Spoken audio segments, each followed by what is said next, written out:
Hello, everyone, and welcome to the Clockwork Cantina.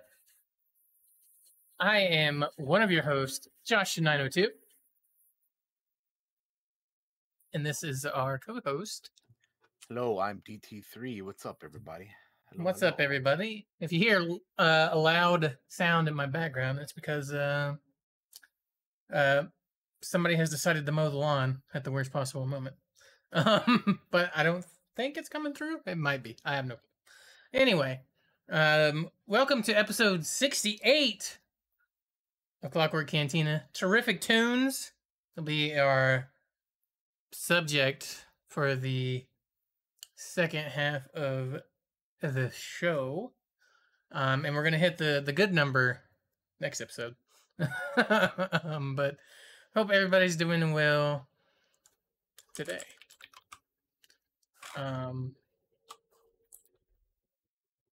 Daniel, how are you doing today? Are you doing well, my friend?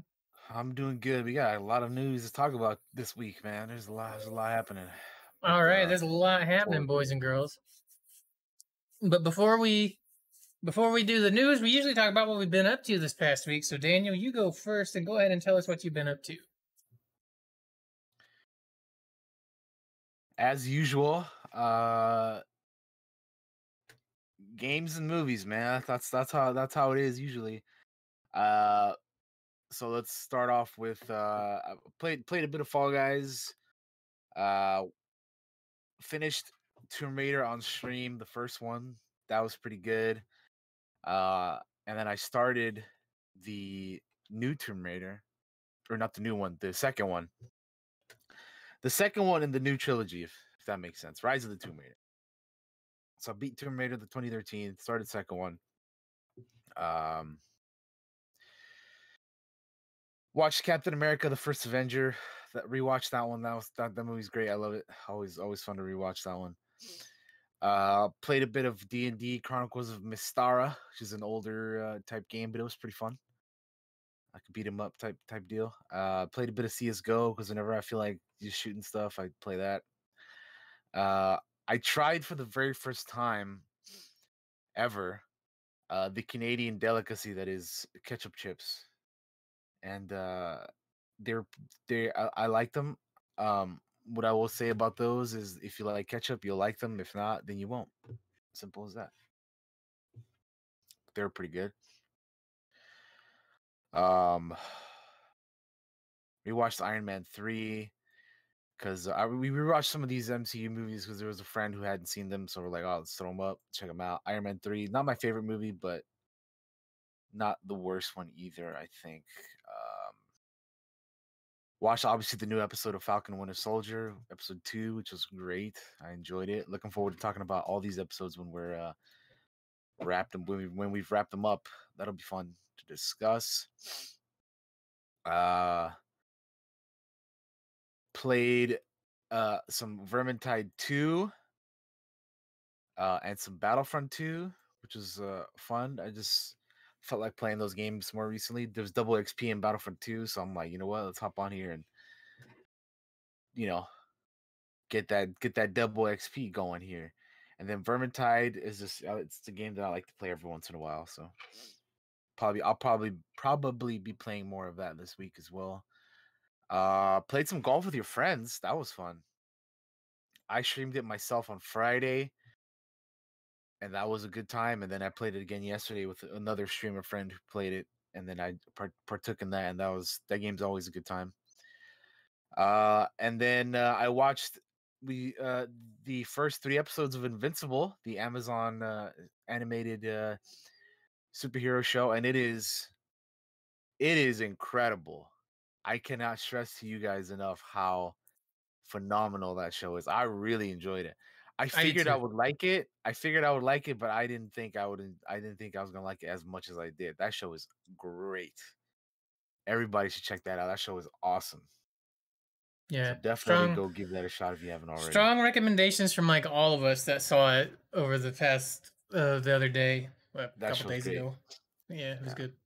And then to cap it off here, I rewatched Terminator 1 and 2 because, they're great movies. And again, had a friend who hadn't seen them, so check them out. Every time I watch the future stuff, I'm like, man, I want to want to play in that sandbox because it's so cool. But yeah, Yeah. that's pretty much what I've been up to. I'll be continuing Rise of the Tomb Raider tomorrow, so that'll be fun. All right. Pretty dope. Pretty dope. I watched one night when I couldn't sleep. I just turned it on because I hadn't seen it in a long time. I think I even told you, Daniel, that I hadn't watched it in a while. It was Iron Man 1. I hadn't watched it in a while, so it was good to go back and watch it again. I also watched Iron Man 2. So watched both of those. It was a lot of fun. Hadn't seen them in a little bit, so it was good to go back and watch them again. I also watched Invincible. Echo everything that Daniel said about it. It was pretty good. Pretty really damn good. So check that out if you haven't seen it. And then I checked out a couple games as well, and one other show. I'll talk about the show first. So I checked out Dota's Dragon's Blood, which is that new Netflix anime. I watched the first episode like yesterday, and then I watched it again yesterday last night on Discord. So I watched the first episode twice, and it's really good. It's more mature than I expected, including having like cursing. There's a lot of cursing, more than I was expecting. And there was like a adult sex scene in it that I wasn't expecting. Well, not a sex scene didn't happen in it, but like it was like the aftermath, and I wasn't expecting that out of a show that was based on Dota, or not based on Dota. Well, yeah, based on Dota stuff, but like Dota doesn't have a story, but based on those characters. So if that's something that's up your alley, I actually recommend checking it. Music and action, pretty good. Only 8 episodes, and I think they're 30 minutes an episode, or like the first one was like 28 minutes. So it'd be a quick watch for anybody that was interested in that. Strong recommendation. Wasn't expecting what I got, and actually enjoyed it. So I plan on finishing that up, and I'll let you guys know how the rest of that is once I do. I checked out a game called Cartel Tycoon, not Simulator. Oh my god. Tycoons and simulators, I get them mixed up. Let me tell you the exact amount of time I played this, because I haven't played it since I played it that night. I played about almost 4 hours of Cartel Tycoon. So let me read to you what it is about. Cartel Tycoon is a survival business sim inspired by the 80s narco trade. Expand and conquer, fight off rival cartels, and evade the authorities, earn people's loyalty, and strive to overcome the doomed fate of a power-hungry drug lord. And it was actually pretty fun. There's some things that are a little wonky. It's still in early access, so they're still working on it. Some of the balancing is a little off. When did this come out? This came out March 18th, so it came out like a couple weeks ago, and I just picked it up last week. Yeah, and gave it a go. I had a good time with it. I'll probably go back after they patch it some more and play it some more. If you don't let the thing like they're profiting off cartels thing kind of bother you, it's an interesting game. And I had fun playing it. And then I went back over the weekend and played some Total War 3 Kingdoms, which I haven't played in a little bit, because of they've been having a lot of DLC and stuff come out for it, and I haven't played in a long time. So I picked one of the new characters. I think newer characters since I played anyway. I think it was Liu Chong. Is it Liu Chong? It is Liu Chong. He's the Prince of Chen. That's what it was.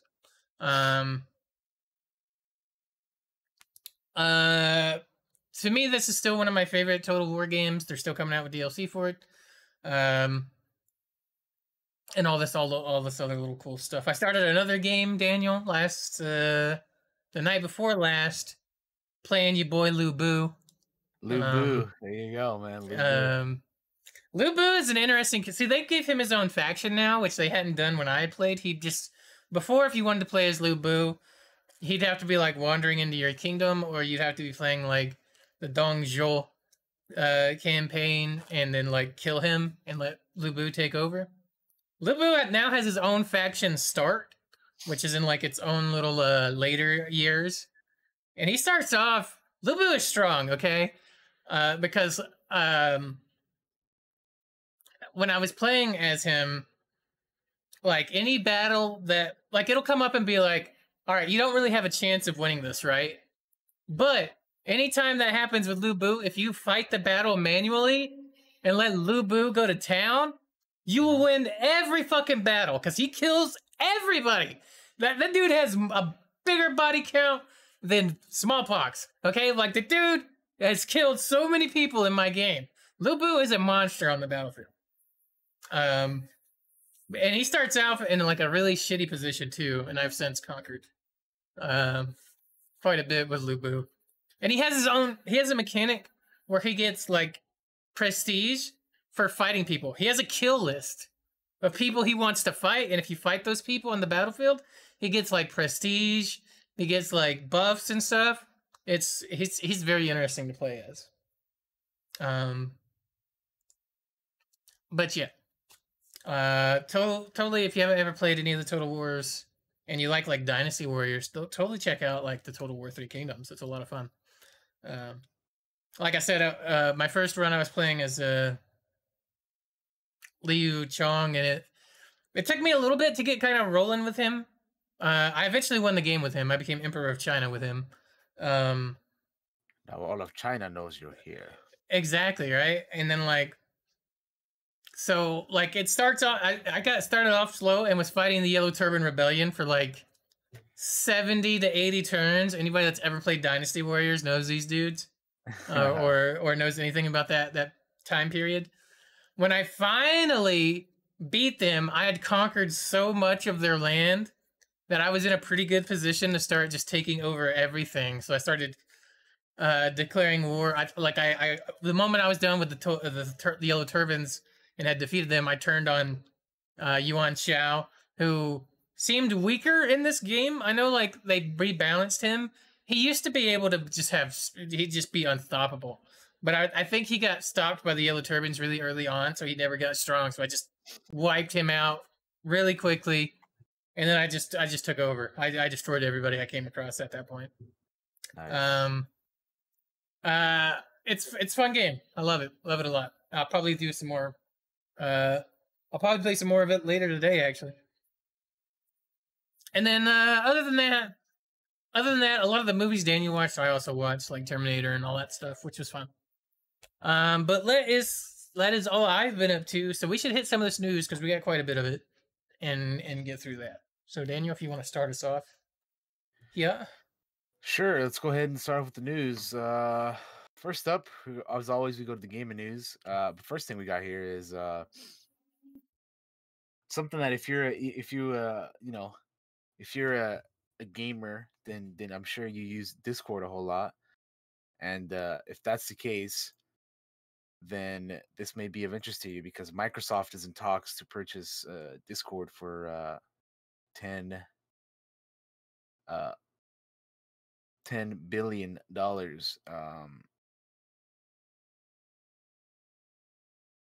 Which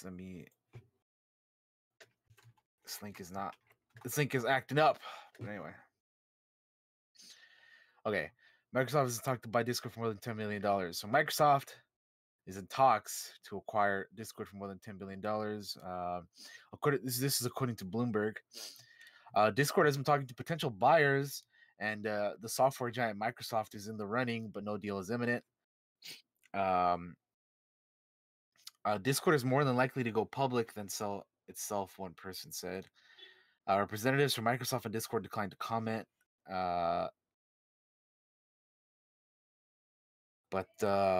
Yeah, this could be interesting for those of us who use Discord. But as a quote from Bloomberg's intelligence analyst Matthew Kenterman, he says, Microsoft possibly acquiring Discord makes a lot of sense as it continues to reshape its gaming business more toward software and services. Um, there's a big opportunity to bundle Discord's premium offering Nitro into the Game Pass service to drive more subscriptions from the last reported 18 million. After Microsoft's recent $7.5 billion purchase of ZeniMax Media Inc., owner of the Zelda Scrolls, the Elder Scrolls, Jesus, and Doom publisher Bethesda Softworks, an acquisition of Discord would signal the Redmond, Washington-based software giant's willingness to keep investing in its video game unit. We expect Xbox to remain acquisitive to keep bolstering the value of proposition of Game Pass and drive subscriptions higher. So yeah, this could be interesting. Yeah. If Like I said, mix some of the Nitro in with the Game Pass. I know with we've been dealing with COVID for like 2 years, right? At this point, we're on our second year of dealing with it. yeah, about a year. We've been doing it for about a year, but yeah, That's what I mean. And we're in our second year of dealing with it now. The communications with each other over long distances, Discord has been truly helpful with all of that stuff. So I was listening to some other podcasts earlier that were like, yeah, what if they mix this in where you can just get an invite to a game like super easy, or like say you have a large community like Sea of Thieves that's on Xbox, but you also have a large community of it that's on PC, right? Well, they can communicate with each other. They can join games off each other using Discord and stuff like that. There's a lot of good things that could come out of this as long as Microsoft doesn't fuck it up. Which I don't necessarily think they would fuck it up, personally. What else you got, Daniel? Or is there anything more you want to add on to the Discord stuff? no, that's all. Gotcha. What's next? Moving on. There's a report that Sony is looking to close the PS3 and PS Vita stores for good this summer. It won't be accessible from devices or anywhere. There was a report that was published last Monday that said the PlayStation Store for Sony's PlayStation 3, PlayStation Vita, and the PlayStation Portable will close for good in July and August, making digital copies of games of those platforms unavailable for purchase from then on. The Gamer, citing unnamed sources familiar with the matter, said that the PS3 and PSP stores will close on July 2nd, and the PS Vita storefront will shut down August 27th. Vita and PS3 games are for now accessible through the PlayStation Store app on both units. Those platforms are not searchable from the PlayStation Store's website and haven't been there since a not well-liked redesign in October. But Sony started phasing out the PS3s over several regions between 2015 and 2016 before formally discontinuing the console in 2017. The PS Vita, which launched in the winter of 2011 and 2012, was shut down in March 2019. The closure of the PlayStation Store presents more of an issue for PS Vita users, considering how many of that platform's notable games were indie developed and sold online. Direct backward compatibility from the PS3 to PS4 and PS5 is not available in the way that the 360 games are supported on the Xbox One and the Xbox Series X.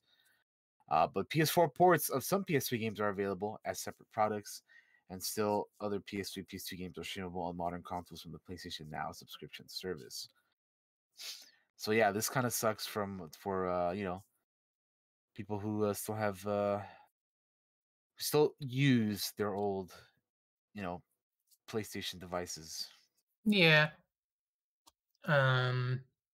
Sucks for those people that still use those things, or will even like go back and play them, right? Because there's plenty of people I've seen on Twitch that'll go back and play things on their original platforms, or were only available on that particular platform and never had like a remaster or anything like that. Definitely sucks for people that have Vitas. I never had one. I always kind of wanted like one of the PlayStation handhelds, back when they made them. But Yeah, sucks for those folks that still play with those things or want to go back and mess with those things on Twitch. But I'm sure somehow, some way, gamers will find a way. Like they always do. Life Somehow, finds a way. right? Yeah. So, um, it'll suck for a little while, but then I'm sure somebody will come up with something that will make it possible for them to get their Hopefully, game right? Yeah. somewhere. And then like I Yeah. guess in the meantime, if this is gonna affect you in some way, you might as well fucking if you don't have the stuff you want download, you better get Get to it now. installing and downloading Yeah. that right now. Yeah. hmm And again, this is all the reports, so I mean, I don't know if it's been confirmed now or not, but better to be safe than sorry, I suppose. I have seen it on Twitter in multiple places, so definitely Start make sure you get your stuff. Yeah. start prepping everyone for that if it affects you in any way. Um. Anyway, moving on. The Left 4 Dead-esque game Back for Blood has been delayed until October 12th. The Twitter account of said game tweeted out in an image that says Turtle Rock Studios is working hard to make Back for Blood the best game it can possibly be at launch, and the team needs more time to do this. Therefore, we will release Back for Blood on October 12th, 2021. We thank our community for its continued support and are excited to share that there will be an open beta this summer. So that's pretty cool. That's cool. I like Turtle Rock. It's good that they're taking feedback that they got during their was it an alpha or a beta or whatever they got It this was, past I, little I deal. believe it was an alpha a couple months ago, and I got Yeah. to participate in that, and it was pretty fun. I mean, yeah, it felt like a Left 4 Dead game. Yeah, With that, so that they added their own, things onto. So yeah, if you're into that kind of style of game, then this is gonna be for you for sure. yeah, I like the Turtle Rock devs. They're cool folks. They make So yeah, cool shit. the game was originally supposed to come out on June 18th, but they again are pushing it back to October 12th. So there you go. Plus, we'll get to play it on Halloween now. Yeah, it makes more sense, right? Yeah. But it'll be for release on PS5, PS4, Xbox Series X and S, Xbox One, and PC. So almost everything. I know I can speak for Daniel when I say, as big Left 4 Dead fans, we're looking forward to this game. So, Oh yeah, uh, for sure. I'll definitely be playing that. The next piece of news we have here is something that I know Josh is very passionate about, and that yeah, is Kickstarters. And there's a Warcraft and StarCraft co-creator whose name is Chris Metzen. He's creating and building a brand new world using the rules of D&D. that's right. Ouroboros, Coils of the Serpent, will be arriving on Kickstarter April 20th. And yeah, this is going to be a Kickstarter. There's a video here, Josh, if you'd like to throw that up. Here it is at the bottom. And then we'll talk about this after the video. But it's going to go up here. Then there we go. So yeah, it's called Ouroboros, Coils of the Serpent. Yes. So Chris Metzen is the creative director.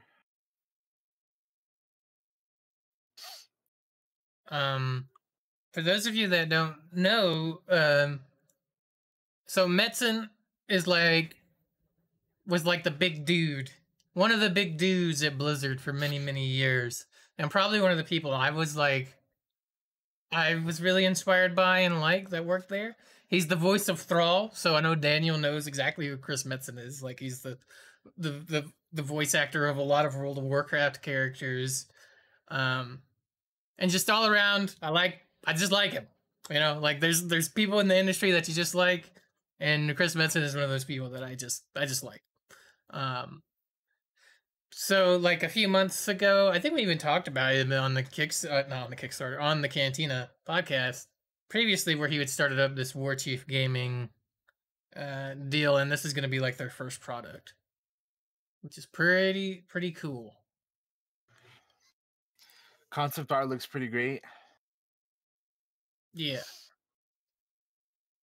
Um, From what I understand about this is that this is all based on Metzen's like his early D&D games world. He's just turning it into a source book that they will be kickstarting with, new ancestries, new items, new spells, all the stuff that comes with source books that they make. So I've already set my Kickstarter to remind me, and we threw it on here because well, we're big on tabletop RPGs and D&D, and not just D&D, but things like City of Mist. Any of that tabletop stuff, we're into it. So, um, and since I know I'm a big fan of Metzen, like I definitely want to get his info out there to everybody. So, yeah, The character art looks great. yeah. Let me show off some of that art. Um, got some tattoos here. But yeah, it's coming to Kickstarter on April 20th, which is a little less than a Looks great. month. You can check them out at unleashouroboros.com. Yeah, check that out. Yeah, and there's more info over on this Polygon article that I will link in the chat for you guys. Yeah. So, welcome to Lawbrand. Ouroboros Coils of the Serpent is a 5e campaign setting by Chris Metzen and Warchief Gaming. The first release in this universe, World Book Lawbrand, is based on the role-playing campaign that Chris ran with his childhood friends in the 80s and 90s, before heading to Blizzard to work on worlds such as Warcraft, Starcraft, and more. As a 5e compatible sourcebook, World Book Lawbrand gives players and GMs all the tools they'll need to create their own adventures in this epic fantasy world. Will you tame the world or shatter it? Hell yeah. So of course they got like the monsters, factions, locations, bunch of cool. They got some subclasses like Wildkeeper and new races, Assad, and yeah, go check the website out. They got a lot of cool information on there that is too much to read, and you should And go look check at the it out on book. your own anyway. Look, here's the cover of the book. The cover looks dope. It I does. It like really it. does look cool. So I would be getting my hands on this probably. You'll see it on my shelf the moment it's made and shipped to me. Yeah, it does look pretty cool. Definitely looks pretty dope. This is gonna be one of those ones that I can. This is gonna be one of those Kickstarters that's like done within like the first day. I bet. Right? Yeah, it's gonna be fully This is- funded. This will be stretch goals. Yeah, this will be stretch goals exactly. But yeah, it looks cool, and like Josh said, we like D&D and role playing and all that kind of stuff. So definitely shouting this game out because it looks pretty fucking rad. Hell yeah! All right, Daniel, what's next? The last thing I have here, I don't know if you have more, but the last thing I have on here is a little small 2-minute presentation from the future game show of Kina Bridge of Spirits. So yeah, we got some exclusive footage provided by Ember Lab that we can check out here, right here, real quick. Mm-hmm. Quick little 2-minute one. But I know we're very much looking forward to this game. We are. I'm definitely This interested in game this. looks rad. It always looks like one of those movies. Makes me think of Kubo and the Two Strings and Yeah, I mean, stuff like that. It looks like it's gonna be really fun too. Like the gameplay and stuff. Like I'm about it. Yeah. Those little like creatures that you travel with, yeah, kind of like I know we mentioned this before, but they're very much like Pikmin. Mm-hmm. That kind of deal. So, and then the mask, that's cool, dude. I like that. Yeah. I'm gonna be curious to see how that stuff works, like how the mask works in game I mean, the and all game, that. it's just And then pretty. It's just yeah, it's a pretty very looking. pretty looking game. And then the weapon, Mhm. like you can make it into like not only is it a staff, but you can make it into like a bow and stuff too. I'm pretty sure. Mm-hmm.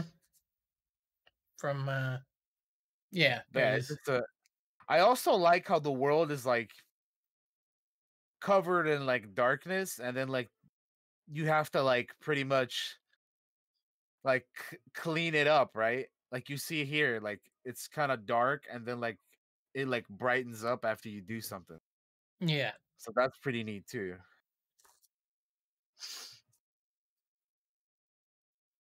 Yeah, it looks Yeah, it cool, just man. I'm excited for this. it does. It really does. The enemies look pretty cool too. Like there seems like there's a pretty interesting variety, and then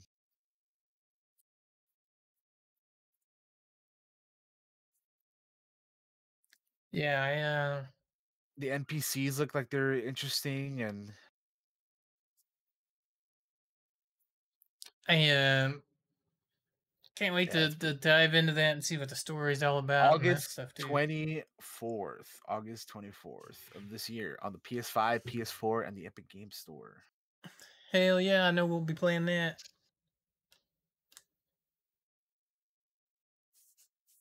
All right. What is next, my friend? That's it for the game news, right? That's it for the gaming news, unless you got something for it. I don't think there's anything unless something's broke like within the last uh hour, but I don't think so. If not, that's fine. We got plenty of TV and movie Uh news. the one thing I have here is that Terraria finally gets Steam Workshop support after being on there for For years. years? So, yeah. Yeah. But other than that, no, there's nothing. So if you want to continue on, please do. All right, yeah, we got some we got a lot of TV news, starting with uh The Witcher from Netflix casting 7 more actors for key roles in season 2. We have Adjoa Ando, who is in the role of Neneke. She's the priestess of Melitele and the head of the Temple of Melitele. We have Cassie Clare, who is going to be in the role of Philippa Eilhart, advisor to Renania's King Vizimir II and leader of the Lodge of Sorceresses. This casting was already reported by several fan sites, but it was confirmed by Netflix finally. And we have Liz Carr portraying Fen.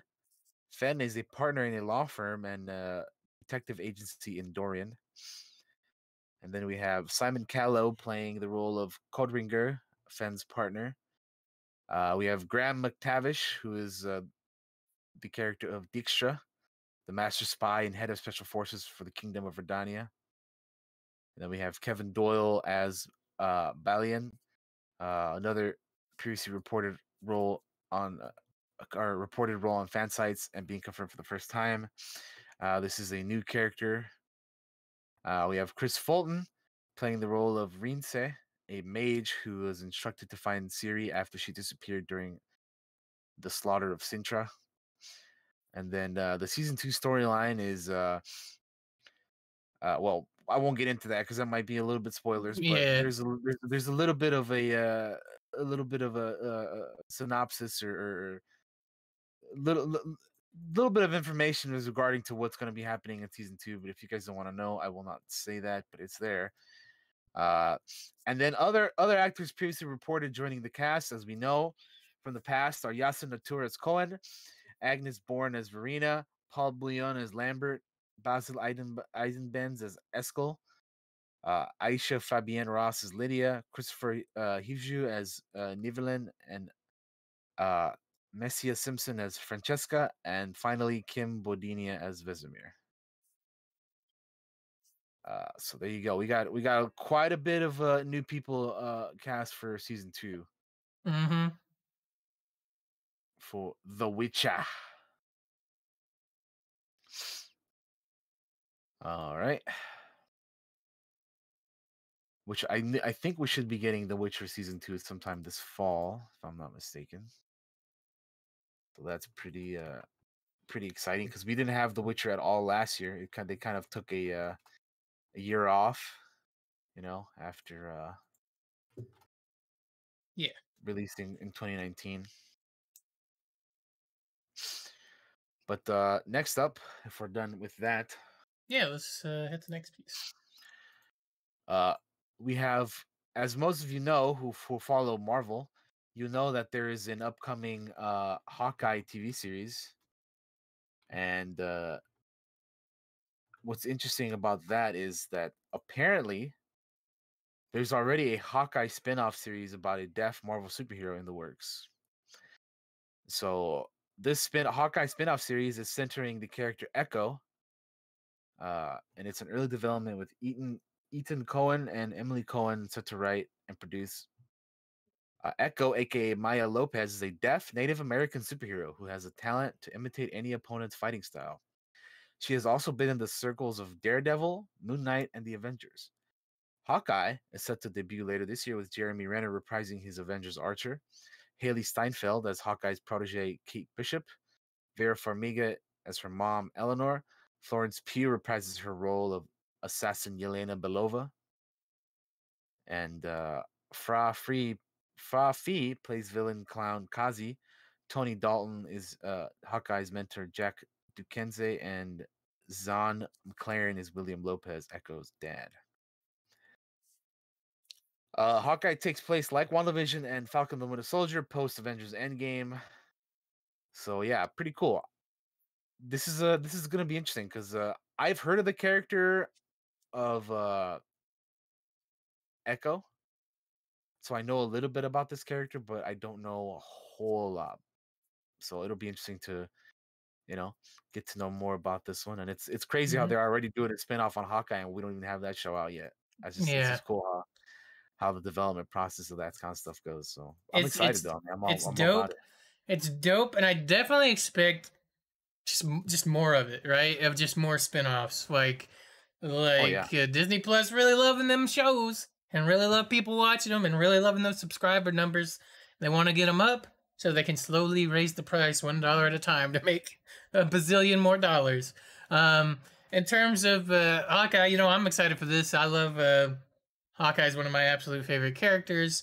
But I also am looking forward to meeting Echo because I don't know anything about that character.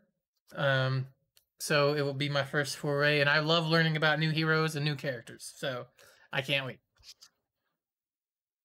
Yeah. Cool. Cool. Next?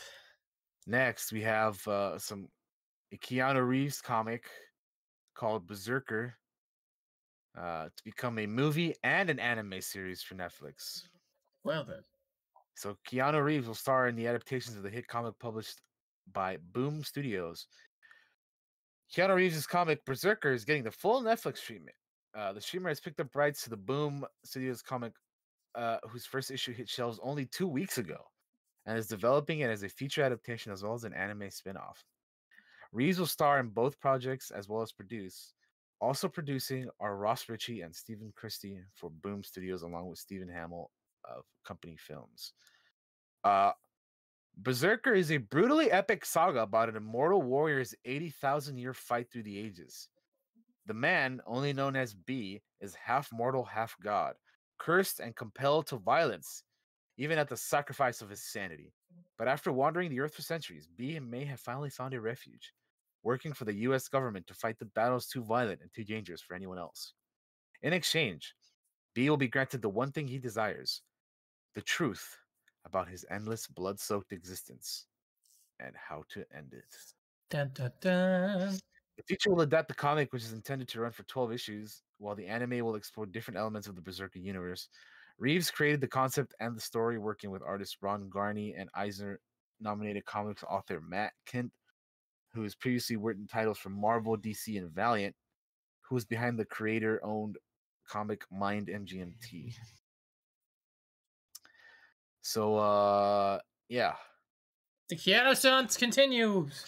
Indeed it does. And this is crazy how the comic only came out like 2 weeks ago and they're already making it into a movie and an anime. It's like, what the hell? That's crazy. Has there ever been another fucking comic that like right immediately upon release gets a movie and a fucking anime series? That's bonkers, dude.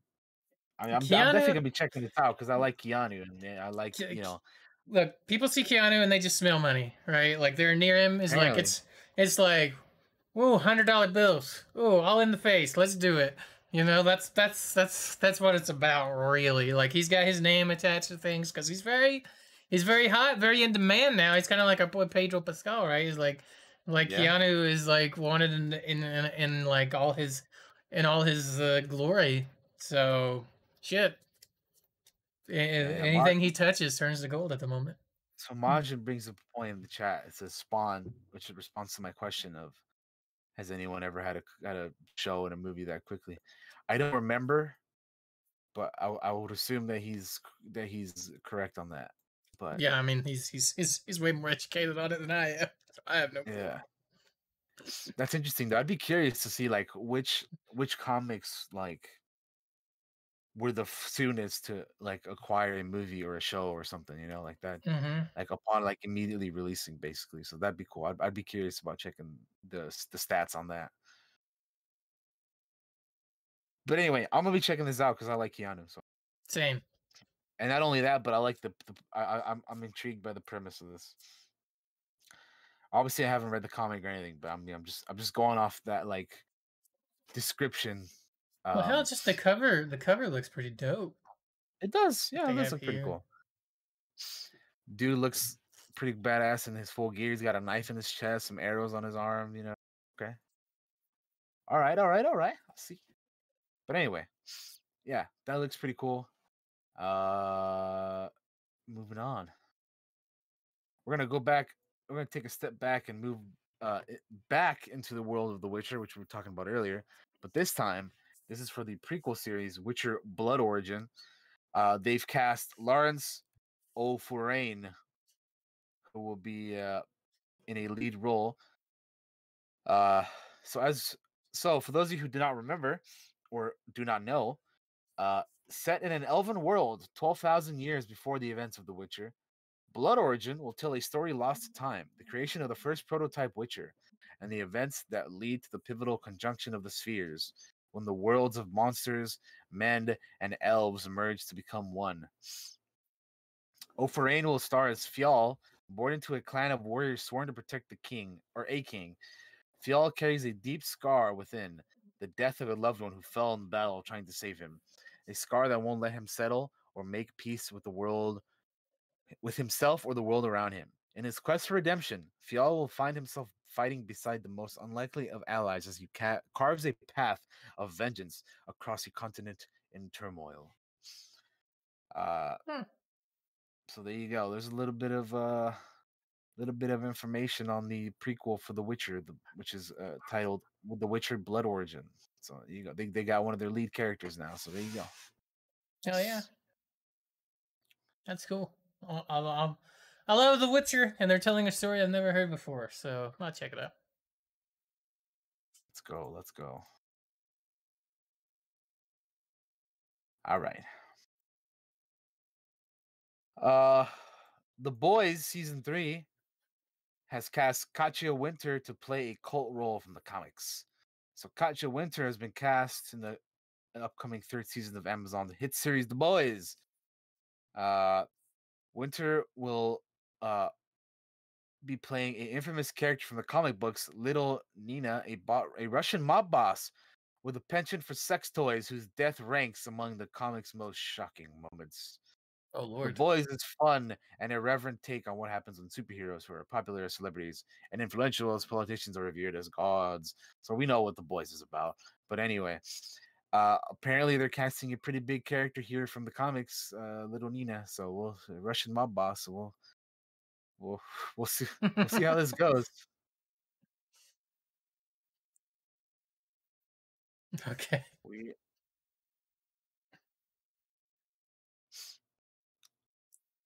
Uh, what's next here? Next up we have Ron Moore, which we talked about a couple weeks ago, I believe. He's developing a Court of Thorns and Roses fantasy series at Hulu. Uh, the Outlander and Battlestar Galactica showrunner is adapting Sarah J. Maas's best-selling fantasy novels. First, it was A Song of Ice and Fire, then Shadow and Bone. Now get ready for A Court of Thrones and Roses. So they're bringing these fantasy novels to life at Hulu. Moore is writing the pilot, a script deal with a significant penalty if not greenlit to series, along with Moss for a live action series for the streaming service. 20th Television will produce the project. So this is a um series of books that I think I've heard about, but I don't know about. Like I've Same. heard about them, but I don't know the whole lot. But I mean, I put it in here because we like us some fantasy shows and movies and all that kind of stuff and material. So I'm curious to see if this, ends up becoming a thing. I'm sure we'll be checking it out. So we're just letting you guys know that this is also a thing. So we can all check this out together and see how it is. It's still again still very very much they're like very early on. They're still writing the pilot and everything. Uh, but yeah, I mean, for me, this is gonna be something that I'll keep my eye on. Like Palpatine said to Anakin at the end of Phantom Menace, "We will watch your career with great interest." Mm-hmm. And yeah, that's kind of my opinion on it right now. We'll see how it goes. Again, I put it on here because we're all about the fantasy stuff. So I'm intrigued by this, especially since it's like a very you know uh they say it's a very or they refer to it as a best-selling fantasy series of novels or whatever. Mm-hmm. But yeah. Cool.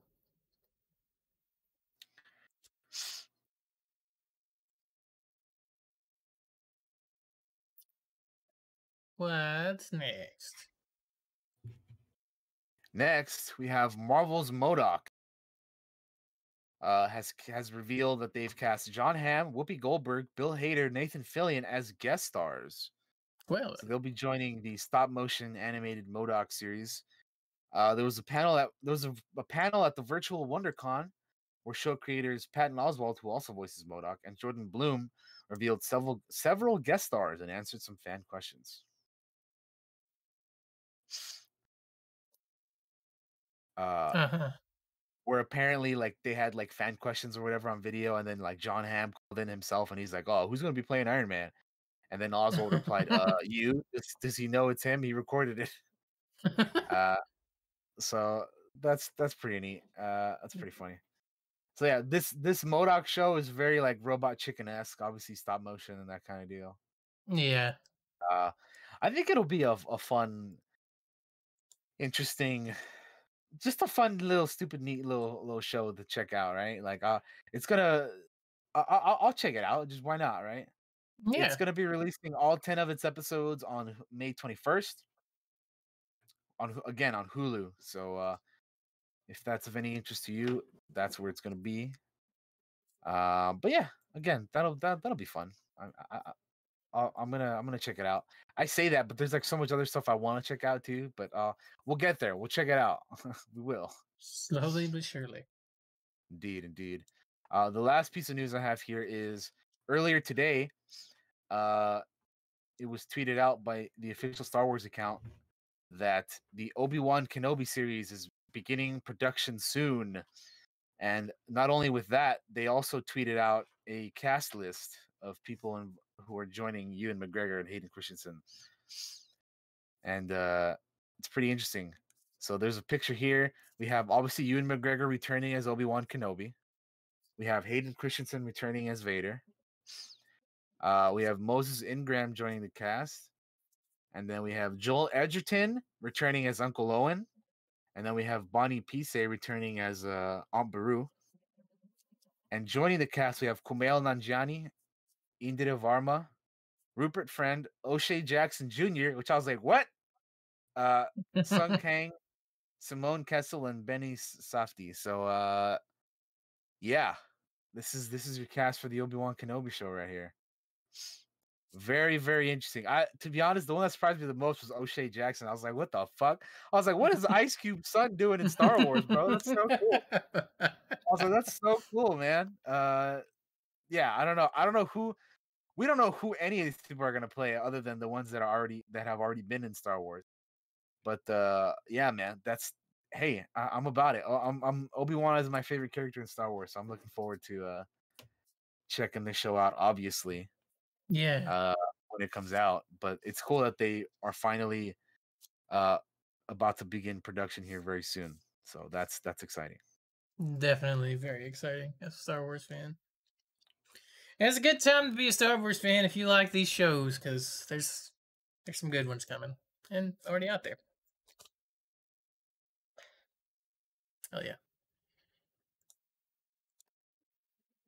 Yeah, so that's exciting. I'm super looking forward to that.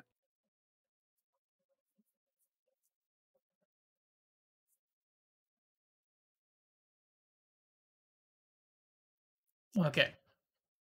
So that's it for TV news. Though. We're done with that. We're Put good it to in a move on. body Yeah, bag.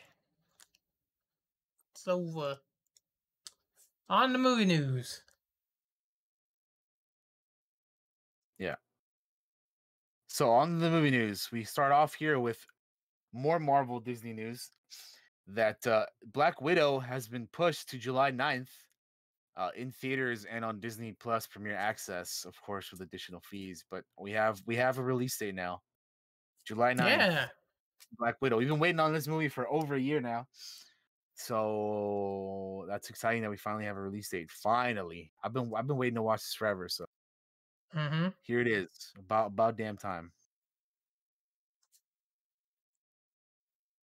Yeah, I'm pretty excited.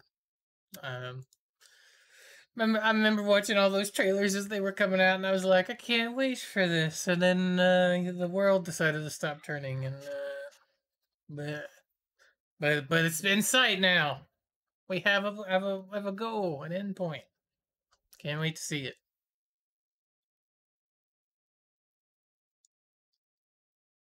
All right. We have some DC casting news. We have quite a few casting news for DC. We got a couple of these in a row. The first one is we have some Shazam Fury of the Gods casting news that Helen Mirren is going to play the villain Hespera in the sequel. Daughter of Atlas in the sequel of Shazam. Again, Shazam Fury of the Gods is the sequel to the first movie in 2019. And then we have Helen Mirren joining the cast as Hespera to play the villain he had in the sequel. This is going to be interesting. Because as far as I know, has Helen Mirren been in any other? I know she's been like in the Fast and the Furious movies, but has she been in like any other superhero movie or any other type of movie like this? Um. Because again, off the top of my head, I know she's been in like some of the Fast and the Furious movies. Even though I don't watch those, I know she's been in them. But Um. I can't recall if she's been in like any other type of movie like this that I is like a don't. superhero I, movie or some of the I big don't. blockbuster movies or whatever. I don't know if it's any of this stuff. I think she's been in like some comic stuff before. I know she was in Red, and I think Red was a comic at one point, wasn't it? I don't know for sure, but Could be. I don't know. I haven't seen the movie to be honest. I think this is like her first like superhero one, unless I'm mistaken, which I could be. But that's pretty cool. I like Helen Mirren, and I liked the first Shazam as well. So I'm kind of looking forward to this a bit. There you go. That's cool. Very cool. Very cool. So there you go. Helen Mirren. That's one of the first DC casting news pieces of casting news we have here. All right. Second one is we have Pierce Brosnan to portray Dr. Fate in the Black Adam movie, joining Dwayne The Rock Johnson as obviously the main character, Black Adam. So I think this is going to be a pretty cool one because he's not somebody I would have thought of for Dr. Fate, but now that he is Dr. Fate, I'm like, okay, I could see it. Yeah, I could see it. This is an interesting one. Yeah. I like Pierce Brosnan. James Bond. You're right. Yeah. Doctor Fate. Doctor Fate just looks cool. Look at him. He Yeah, looks I mean, cool. Dr. Fate he's always looked cool. The character design for Dr. Fate has always been badass. the helmet like is pretty iconic, I think. Um, but yeah, we have Aldous Hodge as Hawkman, Noah Centineo as Atom Smasher, Quintessa Swindle as Cyclone, the Rock obviously as Black Adam, and then now we have Pierce Brosnan joining as Dr. Fate. Uh, in some news for the Flash, Ron Livingston is going to replace Billy Crudup as Henry Allen. I'm going to be honest. I think prior to watching Zack Snyder's Justice League, I wouldn't have cared, probably. But Mm-hmm. having seen Zack Snyder's Justice League, it is a bummer that Billy Crudup is not coming back as Henry Allen, because I thought he was Yeah. great. And also, and then keeping the continuation and the continuity there. You know what I mean? Like, I'm not a big fan of recasting people unless you absolutely have to, or But even then, I'm like, well, I mean, I guess in this situation you have to, because you have the character of fucking. How do you not have Henry Allen in the Flash movie? Right. But I don't know. I really dislike recasting actors personally. But I mean, I guess you have to do it in this case. And the reason why Billy Crudup is not returning is because I think scheduling conflicts, like he's doing other stuff, I think, when they're wanting to do this. So that's that's a bit of a bummer, to be honest, because I thought he was really good in or Billy Crudup I thought was good, and the other stuff that we've seen, like again Justice League and whatnot. But it's always weird when you have one actor and then you have somebody else. Which again, Yeah. this is not to like talk trash about Ron Livingston, because Ron Livingston's great. Like if you've ever seen like Band of Brothers or anything, he's awesome. He's the man. But Mm-hmm. it's just weird when you already have one guy and then you're replacing him with another guy, and I agree. you're supposed to believe that this guy is that same other guy.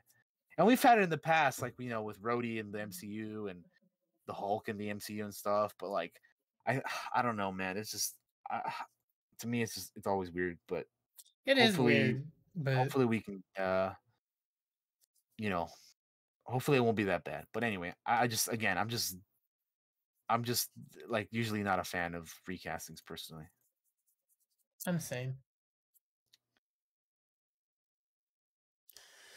But yeah, I like Ron Livingston. But yeah, after if we hadn't seen the Snyder cut, I may not have cared. But now, same as you, I kind of care now because I like the Snyder cut and he was good at it. So, um, but yeah. In other news, Sony and PlayStation Productions is developing a Ghost of Tsushima movie with John Wick's Chad Stahelski directing. Oh God, yes. So this right here, when I saw this, as you guys know, I love the Ghost of Tsushima. You guys know Josh likes the. Same. Absolutely So same. we are 150% about this. You got the John Wick director gonna be directing the Ghost of Tsushima movie, bro. Let's Fuck. fucking go. Yes. I You'd be am all crazy about not this. to. It's I'm genius, right? so excited about this. I hope they can do the game justice, because the game Mm-hmm. game to me is a masterpiece. I love the game. Absolutely. So Absolutely. I hope they can stick to the game and make it justice. Man, I'm just picturing that opening scene in the beach in the movie form, and oh Lord, Oh, oh Lord. this game or this movie should be incredible if they do it right. So I'm all Yes. about it. I like Chad Stahelski. I like all three of the John Wick movies. I'm very much looking forward to the John Wick 4. And yeah, I mean, what can I say, man? I'm super excited about this. I cannot wait. I cannot wait for this. This is gonna be incredible. Same. Absolute same. I Ghost of Tsushima. You know, Daniel and I love this shit, right? We had multiple days of 8+ hour streams, 12+ hour streams of the game. Um, the music is great. The visuals are great. The characters were fucking great. I hope they can capture all that in movie form and just God, I can't. I'm excited. I'm excited for this. I know it's going to be a little while, but It's the gonna be a fact bit. that it's being made is pretty fucking hype. And it's like a no-brainer too. Like, why wouldn't you do this? Makes perfect sense. I mean, the game is already super cinematic, so yeah, it makes Hmm. like 100% sense to make it happen. They're obviously Again, gonna have a black and white version of the movie too at the same time. I'm sure, just I like just the I just game. hope that they can do it make it justice because the game is Yeah, just again the game to me is a masterpiece. So if they make it like anything like that, then it's gonna be great. So very very excited. Again, when I saw this news, I was over the fucking moon, dude. I was yeah, super hype.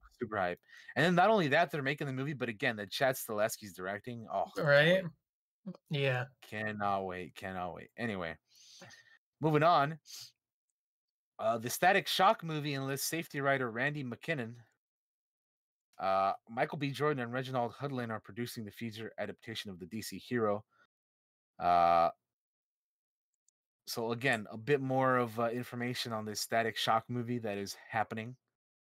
Uh, as we know, Static Shock from the very popular animated series centering Virgil Hawkins, a teenager who transforms into a superhero who gains electromagnetic powers after being exposed to strange gas. The series was noteworthy for being a rare animated show to be headlined by a black character. The hero made his way into the mainstream DC Comics universe in 2000. But originally, it should be noted that he was in the 1993 Static #1 via Milestone Comics, a now defunct company founded by black writers and artists to help make comics a more inclusive space, which had distribution through DC. But again, now we know Static is DC, so there you go. yeah, Um, yeah, we like Static Shock, so I'm absolutely. I grew up with him. they've enlisted a writer now, so hopefully they we hear more about this in the future and it continues to move forward because yeah, we'll definitely be keeping an eye on that. Speaking of DC news, we finally got the poster and trailer to the James Gunn's The Suicide Squad. Yep. I'm So gonna show the poster first. yeah, the poster is right there, which I like the poster. The poster's cool. I dig it a lot. I think it's Yeah, really, really boy. cool looking. I like the colors and the way the characters are positioned and everything. It's pretty badass. I'm trying to think of We what it have makes me think of. we have Polka Dot Man, we have Rick Flag, King Shark, Bloodsport, Peacemaker, Ratcatcher, and Harley herself, all on the cover. Oh yeah. Then, of course, down below you have the incredible cast of people of actors on this movie. All right. Let's throw that trailer up now, And then yeah, we have the trailer as well, which I've already which is a watched. which is an official Red Band trailer. So Yes. and I have watched already because if you guys want to check out my initial thoughts and reactions to this, I actually reacted to this trailer the day it came out. So if you want to go ahead and go over to my YouTube, check that out. It's on there. Hell yeah. But yeah, we're gonna throw up the trailer here so Josh can throw it up for you guys. Again, it's a Red Band trailer, so it's gonna be it's gonna have some stuff in it. Yes. Um. Recommend watching it elsewhere. Obviously, because we have it muted on the stream, because copyright and stuff like that. But Yeah, I mean, I'm sure they're still gonna copyright the footage, but whatever. yeah. Um. The reference footage rather. But yeah, it's pretty cool. We have the squad trying to rescue Harley, and Harley's already out, and she's like, "Oh, I could go back inside if you want to, still rescue me." And we see the first official meeting of Harley and Bloodsport. I like the music they have here. They play it along with Michael Rooker's little, handball. And they're all wearing these orange Crocs along with their jumpsuits. And then you see the bomb being inserted into their fucking heads. Michael Pain. Rooker just looks hilarious. with It the looks wig and weird. everything. It looks weird with the wig, right? Because I'm not used to it. It looks weird. Throws me off.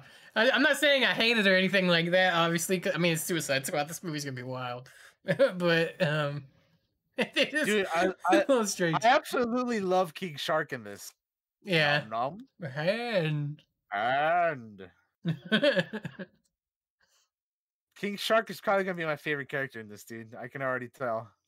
I don't know. This little bit with John Cena when they're walking through the jungle is kind of good. I might be a fan of that character. Oh, the bag of dicks line, The bag of dicks, yeah. and then fucking This looks funny. the thinker appear on the roof. Yeah. As I was watching this, I was thinking, I wonder how many of these people are gonna die Mm-hmm. because there's far too many characters. And then there goes John Cena, eager to eat dicks. And then fucking Ratcatcher, dude. Why would someone put penises all over the beach? And then he's like, "Oh, knows why madmen do the things that they do." Yeah. Dude, King Shark just ripping apart that guy is great. Yeah, no, it's just I was That's why the surprised. trailer's Red Man, kids. I was like, fuck, that's graphic. uh it looks good. Looks exciting and silly and just fun. And then we got the Uh fucking Margot Robbie as Harley just is the best, dude. mhm. She like never fails to be incredible as Harley, man. Talk about she loves the rain because it's like angels splooging on him. Like, oh my god, that is incredible, Margot, incredible. And then yeah, then you have the giant fucking starfish Starro, man. Like that's when I was watching like when I reacted to the trailer on my own, I didn't like point it out or anything because I couldn't remember what the hell that thing was, dude. I was like, what is that? Like, I couldn't remember. I was like, and then like Maja reminded me in the comics, like, oh, it's Star. I'm like, oh fuck, that's what it is. Because I could not remember. I'm like, what the fuck is that look? I'm like, what is that? And then like you see it Yeah. earlier in the trailer, like with the red like suds or whatever, and then like because I was looking, I was like, what is that? And then like it wasn't until later where I'm like, oh, that's what that is. I'm like, okay. It didn't hit me until afterwards. I'm like, oh, okay. But anyway, that movie looks like a whole lot of fun. I'm very excited. I'm here for King Shark, man. I can't wait, dude. That's gonna be amazing. Which, by the way, they James Gunn said that Sylvester Stallone is voicing King Shark. Oh yeah, So I definitely heard it in the trailer. and And it's definitely that's Stallone. that's so good, dude. I can't wait. I cannot wait, Yeah, dude. it's pretty exciting. It's gonna be fun. It is. I think the movie comes out in August, so we'll definitely be making a show about that when it comes out. So, Definitely. oh yeah. In other news, we have a new Transformers movie in the works from the filmmaker of the upcoming Blue Beetle movie, Angel Manuel Soto. So Marco Ramirez, the showrunner of Netflix's Marvel show The Defenders, is set to write the script. Paramount Pictures has made a blind script commitment to develop a new feature based on the popular Hasbro brand. Marco Ramirez, the showrunner of Netflix Marvel show The Defenders, set to write the script, while Angel Manuel Soto, who directed last year's teen drama Charm City Kings, is attached to direct. Logline details are being kept deep in the circuits of Cybertron, but it is known that the project is being developed apart from the universe of the main Transformer movies that have been making since 2007. So this is separate from the Michael Bayverse movies. But yeah, there's not a whole lot of details on here, according to the THR article here. But it's an early development, and I'm all for more Transformers movies if they do them right. Like if they do them in the vein of Bumblebee, then I'm about it. Like Bumblebee to me is still the best live action Transformers movie. And I really enjoyed it. I love it. I think it's great. So if they do more stuff like that, then I'm here for it. And then yeah, Angel Manuel Soto is gonna be doing Blue Beetle. So yeah, man, Keep showing us what you got, homie. I just want to watch the war on Cybertron for a whole movie. That's all I want. Like I think that'd be a lot of fun. I would too, but I mean, I think they're just too afraid of making movies without human characters in it. They always want to throw a fucking human being in. I don't understand. I'm gonna relate to the robots just fine. Okay, I grew up with them. I don't need to be in the movie. I just want to watch them kick ass in the movie. Okay, that's all I need. That's all I need. But I still love like the Transformers. Like I love Bumblebee. You know, that was a good movie. So Yeah. if they feel the need to throw a human being in there, fine. But I personally, I'd like just a Cybertron war movie. What's next?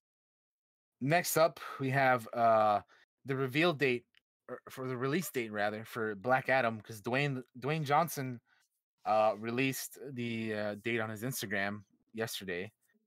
That the movie will be releasing on July 29th, 2022. So finally, after like a decade or more of wondering if this movie would ever come out, we have a release date, July 29th, 2022. You're getting Black Adam finally. So there you go, Next Josh. year, next You don't have summer.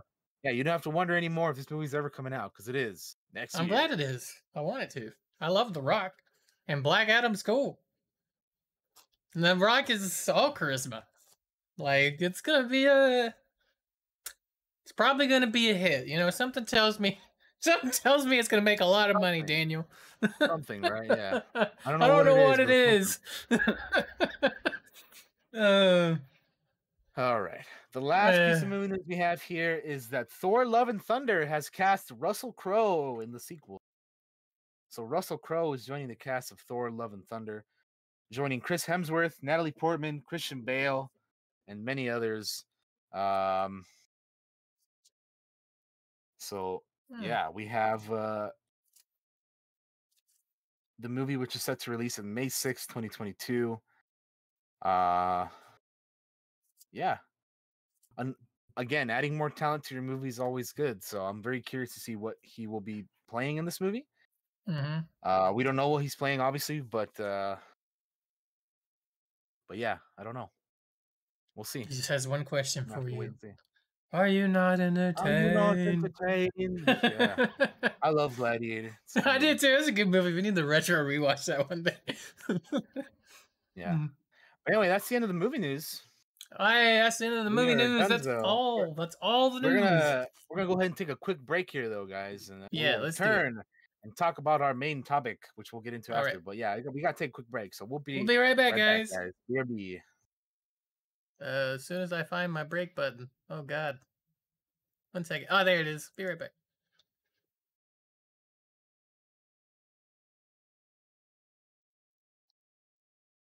All right, everybody. We are back. I believe. We should be. I'm recording. I unpaused the record. We're good. We're good. Everything's working. Everything's working the way it should be working. All right. Hello. Welcome to the second half of the show, ladies and gentlemen, where this is all mostly going to be Daniel, because he's way more versed in music than I am. Well, we'll see how this goes, but there's going to be this is going to be an interesting one, because again, we're going to be, the main topic is music, right?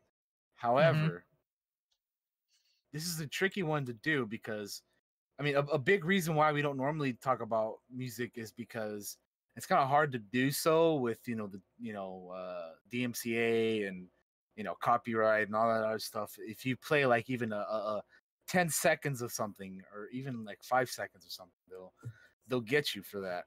So it's always a little difficult to try and talk music.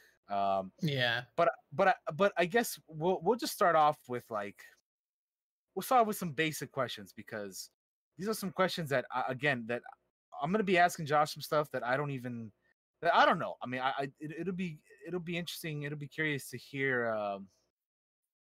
about, because I don't know the answers to these questions. So we're just gonna go ahead and we're gonna take it easy. We're gonna talk about some music. Take it easy. Will we play some music? Maybe, I don't know. I'm not sure. We will see. But for now, we're just gonna start off with some questions, and then we'll go from there. So as the title of this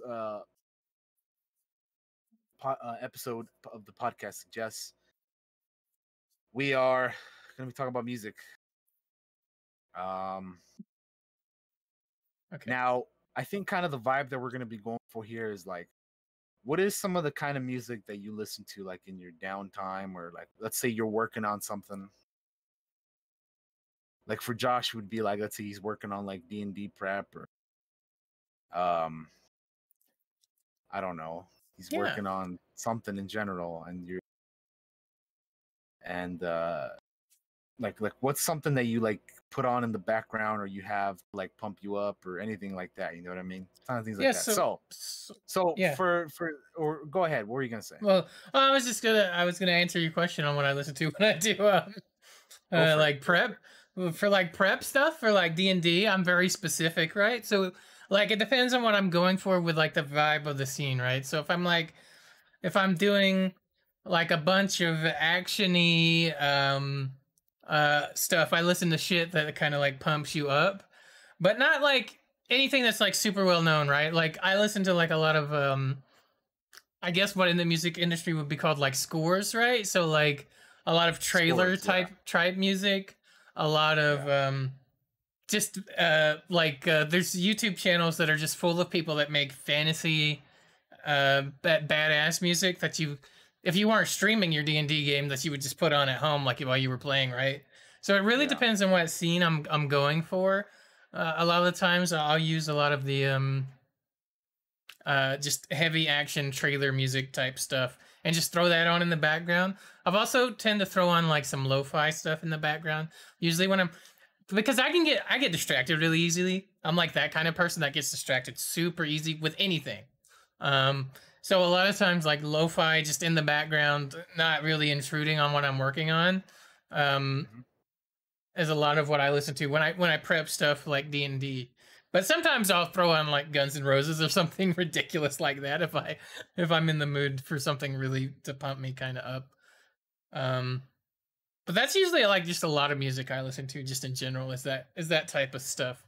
Um, I don't have a very big musical education, unfortunately. yeah. So that's what I was gonna ask. So my questions were gonna be like, what kind of music do you listen to? Like, there's a lot of music out there in the world, right? There's so Mhm. many different genres and types, and all kinds of things. So I consider myself to be a fan of all types of music. I'll listen to fucking anything if I like it. Mhm. So I could go from listening to like, I could go from listening to like a score or a soundtrack, or from a soundtrack, like you said. I could go from listening to something like that till I can go from like, I can go from that to like fucking like old school hip hop, or I can go to like fucking hardcore metal, or I could listen to fucking Johnny Cash, or I just to anything, right? Like for me, as long Mhm. as if I like the way it sounds and everything, I could go from one thing to another, like no. So I'm like kind of when the I work, same. Mhm. so when I listen to some, or like when I'm working on, like, let's say I'm like photoshopping something, or I'm video editing, or I'm, you know, I'm doing whatever that I'm doing right at the time. I have like playlists on Spotify that I could just listen to, and like it'll it'll play like a bunch of different music. It'll depend, right? Like you can go, like I said, from one thing to another like real easily. Um so yeah, for me, I listen to all types of stuff. Um it just depends on like the The mood. what I'm feeling at the moment. I can listen to Yeah. music, and like for me, since I'm Mexican, I have like a playlist of music in Spanish that I'll listen to. You know what I mean? So I have something like that. I have like, I got like 80s music and 90s music, and just fucking random. I could listen to fucking the bad lip reading Star Wars songs, like Bushes of Love or something. They're so Like good. I could go from that to like, Metallica, or like fucking whatever, dude, like fucking Biggie, or like, I have, my music tastes are wide ranging. I know not everybody's like that. For some people, they like, I don't know how how true that is nowadays, but I remember like back when I was in school or whatever, you'd have like, you'd have like the the emo kids or like the scene kids or the goth kids or whatever, right? And they listen to like one particular type of music, and then you got like, you got the homies wearing the baggy jeans, and they have their ass hanging out with with the fucking with the chonies out and shit, right? Because they got their pants hanging low or whatever. And they, obviously they listen to like, hip hop or rap or whatever, right? And everybody's got. It's funny how like music works. Like you have a particular style of something, and then the person that listens to that kind of stuff dresses in a certain way. Again, I don't know how. I think nowadays not so much, because I think nowadays more people are just like they listen to whatever, right? Like for me, like I said, like I dress the way I want. I dress the way I would like to, and I want to, and I listen to whatever the fuck I want to, because I like various different styles of music. I mean, like when I mean whatever, I listen to whatever. Like I listen to classical music. I listen to fucking reggae. I listen to fucking baby metal. Fucking just basically, you could name off just about anything, and I probably either listen to it or have listened to it or have heard of it or at one point. Yeah. And then yeah, like scores and soundtracks. I have like a whole playlist of that. Like, so much good music from there. So fuck man, we listen to just listen to the Star Wars soundtracks repeatedly all the time, fucking all the time. Those I always have like Rogue One those on are or always anything. good, Yeah. yeah. I will say, just talking about music and different genres is like, so when it comes to like genres, right? Like I know the basics. I know like rock or metal, but then each of those genres have a bazillion subgenres, and like I don't understand the differences between a lot of them at all. I'm just like this. It's just various Like, iterations. oh, I'm just like this. Like I'll give you an example of something. Like there's, again, I brought up baby metal earlier. So baby metal is a Japanese like girl band, which they have like created a subgenre called kawaii metal, which basically means like cutesy metal or whatever the fuck, So they kind of blended in the styles of like metal and J-pop together to kind of create their own style of thing. So That's if cool. you've never heard baby metal, like they're this group currently consisting of these two Japanese girls in their early 20s, but like they used to be like a girl group of three of them, and they started like really young, like when they were like really young, like they were teenagers, right? Like there's this one song in particular that anytime I mention baby metal, I am curious to hear people's thoughts on it, because it's called Headbanger, right? It's called Headbanger by Baby Metal. And you have to find the live performance of it, because these girls, dude, if you've never seen that, holy shit. I like, even if you're not like a fan of the music, like you have to appreciate the dedication and like the just sheer amount of energy that these three young teenage girls have to their performance. They're these little like cutesy girls fucking rocking and jamming out to this hardcore metal, dude. Like Josh, if you I may have it on right now. Actually, I have to turn it on. Watch it, listen to it. I don't know which one you're listening to, but you have to watch the Legend 1997. That's I think that's the one I have open. Baby Metal Headbanger Live at Legend 1997. Oh, hang on. I got the other one open. Let me open this one. Watch that one. Dude, watch that and then talk to me. Like that is fucking hardcore, dude.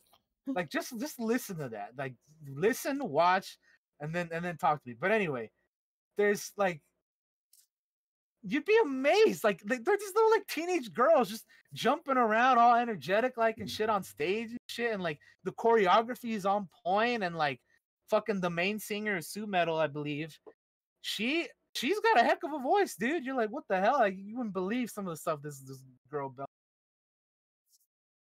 And it's like, it's just incredible. Like so I'm gonna go ahead and be honest here. I have never in my life once been to an actual concert. For as much as I love music, I've never actually been to a concert. But when you watch like that music video or that live performance that I just told Josh to watch, you watch that and you see how energetic not only the performers are, but how crazy and hype and amped up the crowd is, because they have a big ass crowd. If you watch that video that I told Josh about, they are into it. I'd be Like, tired like 5 minutes into this could video. you could you like imagine the amount of energy, hype, excitement like it is to be in that arena and just like fucking having the time of your life, just jamming out to this fucking music. And it's like it's so like, I don't know what the word for it is, but it's just like, it's incredible, man. It's like, wow, like it's something that I've ever been a part of. Like but I can only imagine how that must be. But anyway, that's yeah, that one song that I told you about is just one example of like how like crazy and amazing like just music can be. Like the way that, like, again, at the time of this live performance, the girls there are still teenagers. So can you imagine these three little teenage girls just I don't know, but the they've got the the entire crowd. They are yeah, just eating it up, right? the Like they are amount just of into it. the amount of power and control these three little teenage girls have over that fucking massive crowd, dude. Yeah, it's It is huge. insane. It's bonkers, dude. And guess what, dude? That's the power of music right there, man. Yeah. That right there is a terrific tune, because if you can have these three young girls have so much power and control, and just if you can have a crowd go as crazy as that crowd did, like that right there is what music is about. And it's phenomenal. It's incredible. Like I music to me is just one of those things that like I I have music on in the background a lot. Like Hmm. if I'm like I tend to have it on a lot. Like if I'm like just like multitasking, or like even if I'm just playing a game, I'll have music on like in the side in the on in the background, right? Yeah. Or sometimes I'll have it on while I'm in voice chat, just like have it on low in the back. Because I just like music, you know. I like listening to it. I have it on at you know, most of the time, a lot of the time, I just listen to music. Anytime there's a new soundtrack for like a new movie or something, like literally the other day, the Kong versus Godzilla soundtrack came out, and I was like, yo, I'm gonna leave voice chat for a bit. I'm gonna listen to this entire soundtrack, and then I'll be back. Because that's just how much I like music, man. I like hearing and experiencing these new sounds, you know, for the first time. Like if I'm listening to something for the first time, then I like to listen to it like fully, like without any other background noise or anything. Like I like to Yeah. soak in and take it all in for what it is. Like as great um as great of a what's the word I'm looking for? Like with little distraction or little any other background noise in the, you know, behind. Like just I like to listen to it as pure as possible. Just me and the music, right? Like you Yeah. listen to it, you hear it, you take it in, you soak it in, you hear something and maybe you like it and maybe you don't, but you know, you're listening to something for the very first time, and never again will you have that experience of listening to that again for the very first time. That's why I like to just listen to it like without anything else in the background. Yeah, it's you only get the first time the one time, so That's true. yeah. So Baby Metal's dope. They are. um, If you've never listened to Baby Metal, Josh, they are hardcore, man. They are badass. my musical knowledge is very limited, right? A lot of my taste in music comes from my dad, right? So like growing up, I get that, he'd because a lot have of my on musical like tastes came from my dad as well. yeah. Like I remember like growing up listening to a lot of like Led Zeppelin, because that's Hmm. like, I think that's like my dad's favorite band, Led Zeppelin. He loves Led Zeppelin, so he like Led Zeppelin, Metallica, um, yeah, a lot of stuff like that. I remember listening to growing up. But anyway, Hmm. I interrupted you. Go ahead. No, no, no. That's cool because we're all talking about, music. So like a lot of my dad is like ACDC, a lot of or Akadaka if you're in Australia. Yeah, good old Akadaka. Good old Akadaka. Leonard Skinner and like fucking Oh, why am I blanking right now? Journey and shit like that. Like and fucking Oh, Meatloaf. I love Meatloaf. Meatloaf is a bomb. Um, um, the food and the singer. So like a lot of my a lot of my musical taste is stuff like that, right? Because that's what I grew up with. Um, and Queen. Oh my God, how can I forget Queen? Dad listened yeah, to Queen a lot. Queen is a huge one. Yeah, same here. Hmm. Yeah, Queen is another big one Um, for sure. and then and like Journey and all that and stuff like that, and then just like that's where just a lot of what I, so when I listen to music I tend to listen to all that stuff that I grew up listening to, and not really branching out to try new things, not on purpose, just like I don't know where to start or See, anything like kind of like what that. I would recommend is like if there's like a specific band or sound you like let's say let's say you listen to your music on Spotify. Hmm. So if you go on like Spotify, you listen to like a band, um either you can create your own playlist or you can just go on like the like band or artist page, and if you like scroll down a bit, it'll tell you like these are similar to this, and you can kind of like branch out from there, right? Because if it's something similar to what you already like, then there's a chance that you might like this other band or artist or singer or Hmm. whatever that it sounds similar to the one that you like, and you just got to give them a shot, and you never know if you like them or not. Yeah. So that I like that's kind of what I would recommend, going by that. Uh going about it that way. Like I have there's so much music that I enjoy, like that I like, and so many bands and artists and musicians. And again, I've said it many times, but I could listen to just about anything. And yeah, even T Swizzle. I could jam out to some T Swizzle. T Swizzle's great. Yeah, I like T Swizzle. Um, I she's fucks with great. T Swizzle, Hmm. man. But yeah, there's just so I to me I just feel like there's just so much good music out there. Why limit yourself to just a small amount of it? Yeah, yeah, yeah. And Um, there may be something that you listen to that you may not think that you may not like, but if you give it a shot, you might be surprised with your results there. Like if you may end up enjoying it for what it is. Um, yeah, I don't know. It's just you gotta give things a shot sometime. Branch out from what you're normally listen to. Because I'm also the type of person that like if there's a song that I really like or a couple of songs that I really like, I will blast that shit on a repeat till I am sick of hearing it. Like I will just repeat that same song or two or a few like over and over and over again. I like them so much. Like when I first discover them or something. mhm. That's the kind of person I am. And then I'll just be like, all right, add it to the playlist or whatever. Um, but yeah, Like that's the last new like band that I learned about they're called Dead Planets, and they do like rock with synthwave and very sci-fi typey music, which I really like.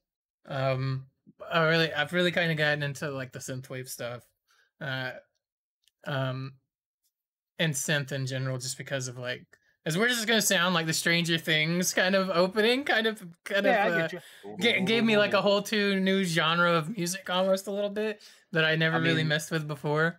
the Stranger Things intro is pretty great. Yeah. Um. So I'm like, oh, what do you call this? Like for the very first time I watched it, I was like, oh, that's cool. Let's check this out and see if there's more stuff like this. Um. So yeah, that was like the last new like group artist band that I had really learned about. Yeah. And that was fairly recent, like a month or two ago. Um, I recommend checking them out. They're cool. They're on Spotify. Um, and the way I found out about them, it's what's really funny is there's a Dungeons and Dragons game I watch, and one of the players Oh on it damn. is in the band. Is in the It's one of the band? players in the Nice. band. So Nice. Very uh, nice. I was like, I'm gonna check out the band, and I started listening to it, and I was like, this is pretty dope. I like this. Um, um, but yeah, I want to branch out and listen to more types of music. It's always great because again, you never know that you potentially be the next thing you love to listen to. right? It's always Yeah. good to branch out and explore different avenues, genre Hmm. things of music because there's a lot of great music out. So much, like I discover new stuff all the time, man. I'm wow, this When girl, and then not only that, but just to like interrupt real quick, no, you go could ahead. also go back and rediscover music that you used to listen to that you no longer listen to or whatever, you know? Like Right. there might be a song that you used to love that you forgot what it was called or you forgot what it was or something. Like, oh man, I used to listen to this shit all the time and I just forgot what it was or time or rediscover it and you like, man, I love Yeah. I was just gonna say, growing up, right, like I have two older sisters, and they were bigger into music, and they would always be like, "This is a new album's dropping. We got to go buy it." Right? Like I was never like that growing up. yeah, Really, like I liked music, sure, but I wasn't like I was always more into movies and like TV shows. But what I loved growing up gotcha. was the Disney soundtracks, right? Like Oh, I we've mean, all yeah, talked about our favorite there's Disney songs before. Like I a love lot of fucking yeah, Hercules soundtrack. there's a lot of great Disney songs, dude. There's so many good ones. There's so many good Mm-hmm. ones. Even like some of the modern Disney movies have great music. I love obviously for obvious reasons. I love the Coco movie and Mm-hmm. soundtrack. It's good. It's good. Mulan has a really good soundtrack. Mulan is dope. Lion We just Lion watched Mulan. King, Aladdin has a great soundtrack. You mentioned Hercules. Beauty and the Beast has a good one. I mean, yeah, there's a lot of these ones that have really, really great music. You Mm-hmm. just gotta. Yeah, Moana is another good one. I haven't seen Moana. I need Oh, to. dude, you haven't? Oh man, I need to watch you gotta that. check, yeah, you gotta check it out, man. Um. Yeah, you definitely gotta check Uh. it out. Uh. Another thing that kind of sticks to my mind is Kubo and the Two Strings. I really liked the music in that, obviously, because he's traveling around with his a guitar thing in that. Yeah, like for me, I kind of when it comes to like scores and soundtracks, I kind of mix in movie music, TV music, and gaming music, like themes all together. Like I have like my own Mm-hmm. playlist of that shit all together. So I have like the Avengers theme, the theme from Jurassic Park, fucking the concerning hobbits from Lord of the Rings, and Batman theme from Batman. There's like I have all like Stranger Things and the ecstasy of gold from the good and bad and the ugly. Like this, I have like a just so many like there are so many great themes and soundtracks and composers and stuff that you could just have a great time just going through an entire like just massive list of things. Yeah. These Um. composers are incredible. Hans Zimmer, Bear McCreary, um, John Williams. Like and then like I love like more recently like the soundtracks to like Red Dead Redemption. Woody Oh Jackson, my goodness. The house Bill building Elm. song. Yeah, the house building song is phenomenal. We love it. We love it. We talk about it all the time, but we love the house building song. It's I so really good. do. I It's really so really do. catchy. I'm so glad they finally released that because I was waiting for that for. I legitimately love that song. It's so good. Um, what's funny is that I work out, obviously, sometimes, and um, that is when I put music on the most because it helps me cheat. Right? It gives me like energy and strength that I didn't realize I'd have. Um, Yeah. But the truth is, when I listen to it, I'm like, I have no idea who this is, but I like this song, and then I'll look it I up mean, afterwards and stuff like I that. mean, we Like, we we've joked around like playing the Wonder Woman theme, like doing your laundry or fuck something, right? yeah! Like the Wonder Woman theme Oh is god. incredible. That should get that. I tell you guys that the Wonder Woman thing never fails to get me hyped because that shit is incredible. Whether Mm-hmm. it's because there's different versions of it. Like there's like Is She With You from BVS. There's Wonder Woman's Wrath from the movie. And so there's like different variations in the intonations of it, but they're all just as good. And you're like, that one, it never fails to get me. And yeah, then Paul in the chat's like, I save scores and instrumentals for reading because it Mm-hmm. makes it that much more grand. Yeah, I'd imagine that's a pretty good idea too. Yeah. Like you're reading something and you listen to something else in the background, and it makes it even that more hype and epic and grand. And you're like, holy shit, this is incredible. Yeah. Agreed. I mean, that's why I save that stuff. Or I'm not gonna say I save it just for that because I listen to it all the time. But like when we're prepping D&D and stuff like that, like if I'm prepping Yeah. a Star Wars game, I'm gonna have on that damn Star Wars soundtrack, like all of them, going and listen to my favorite ones, depending on Yeah. what I'm going for. Like we all know, like just love hearing the Force theme, and that just takes you back to watching that movie and inspiring you to going out there, right? Like the big theme for the Twitch channel, my Twitch channel for a long time was like the Burger Time Diner, right? So I have a whole playlist of Diner what you music. would hear on a jukebox at like a diner, right? Like all that, like fucking La Bamba with Richie Valens, or uh Papa's Got a Brand New Bag with James Brown, you know, or Chuck Berry or any of that stuff. Buddy Holly, Yeah, all yeah, those classic um musics, yeah, songs. yeah, yeah, yeah. Uh, so I love some of that old stuff too. That's a lot of fun. I say old. It is old, I guess. A lot of it is. Yes, Fucking your boy Fats Domino, right? Like, yeah, dude, ain't Fast that Domino, a hell yeah. shame?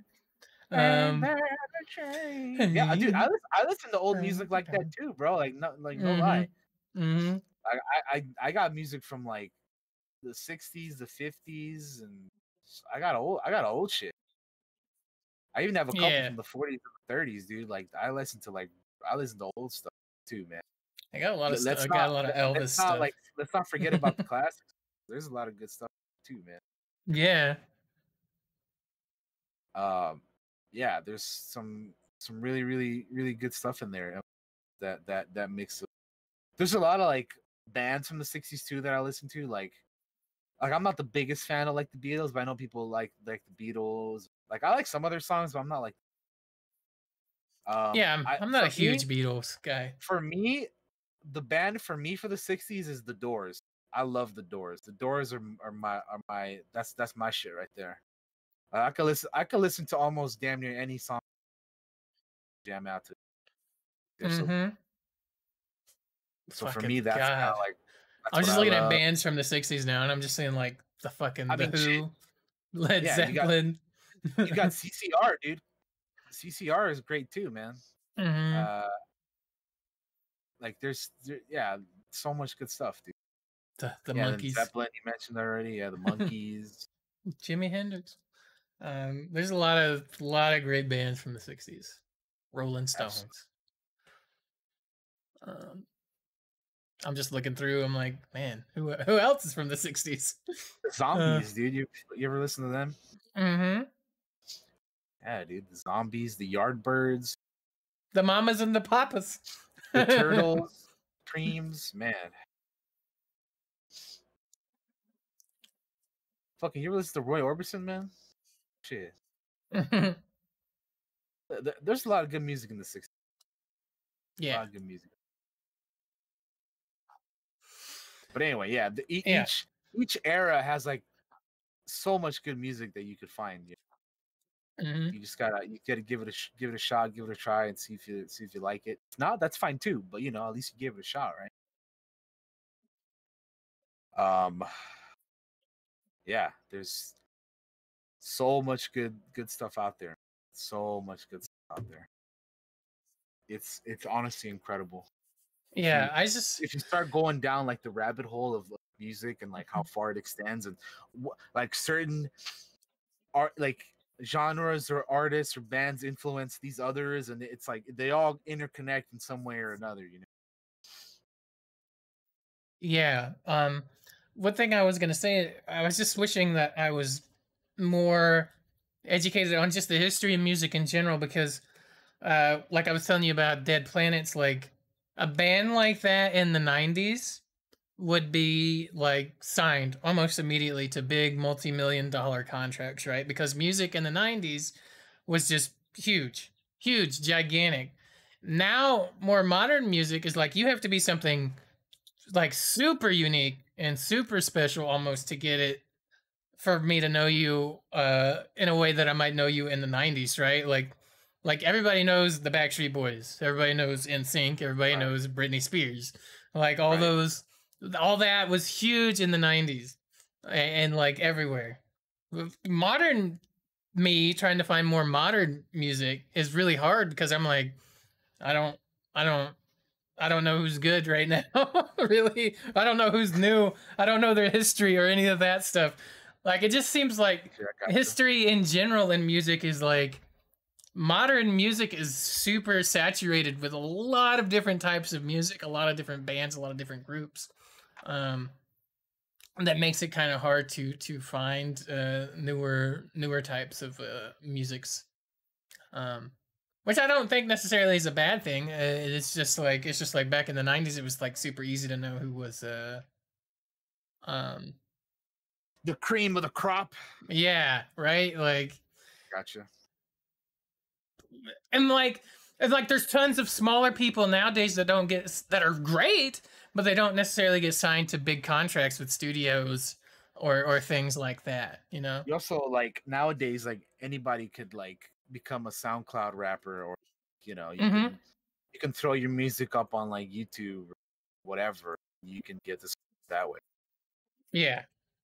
So it's a lot easier for people to put themselves out there nowadays. Mm-hmm. It's just different times, man. It's just different Yeah, it times. is. It is. It's fascinating to me. And wish I was kind of better educated on it. Paula says nowadays music needs to be catchy enough to trend with apps like TikTok. You don't need to be signed to have such a huge following. That's true. Yeah, That's true. exactly. So that's kind of what I was Mm-hmm. referring to, like like Mm-hmm. with my previous statement that like you don't need to be huge. Yeah, because nowadays, yeah, all you got to do is be on TikTok, on YouTube, on SoundCloud, on whatever the fuck, and you just yeah. Gotcha. Martian's comment. It's like that one joke. Y'all already know who it is. Like, no, I don't. Yeah, the SoundCloud rappers be like, uh, y'all know who it is or whatever. Yeah. mm. It's true. It's true. Yeah, it's like Lil Shoestring or whatever the fuck the rapper's name is, right? Like, I mean, dude, you laugh at that, but like, there's rappers nowadays that have these ridiculous ass names, bro. Right. I'm like, what's your name? It's fucking like Young Grease Stain or whatever the fuck. Like, I made that up. That's obviously not a real. That's obviously not a real person. I mean, it might Like be. maybe, and if not, somebody might steal that, and you're welcome. There's your rapper name. It's stupid as hell, yeah, Little ball cap. Lil Bottle Cap, yeah. Um. Yeah, exactly. Like there's these ridiculous names, but yeah. And then yeah, to be fair, Yeah, ball. yeah, what Paula is saying is 100% true. On the upside of that is these people with actual talent would be harder to discover and find out. 100%. Yeah, no arguments there. That is true for sure. Yeah. It's just easier to put yourself out there now. Like on YouTube, there's a lot of amazing people that are just not even just like music, but like putting together like, all right, they're singing the verse to this song, but they're making the sound effect with their throat.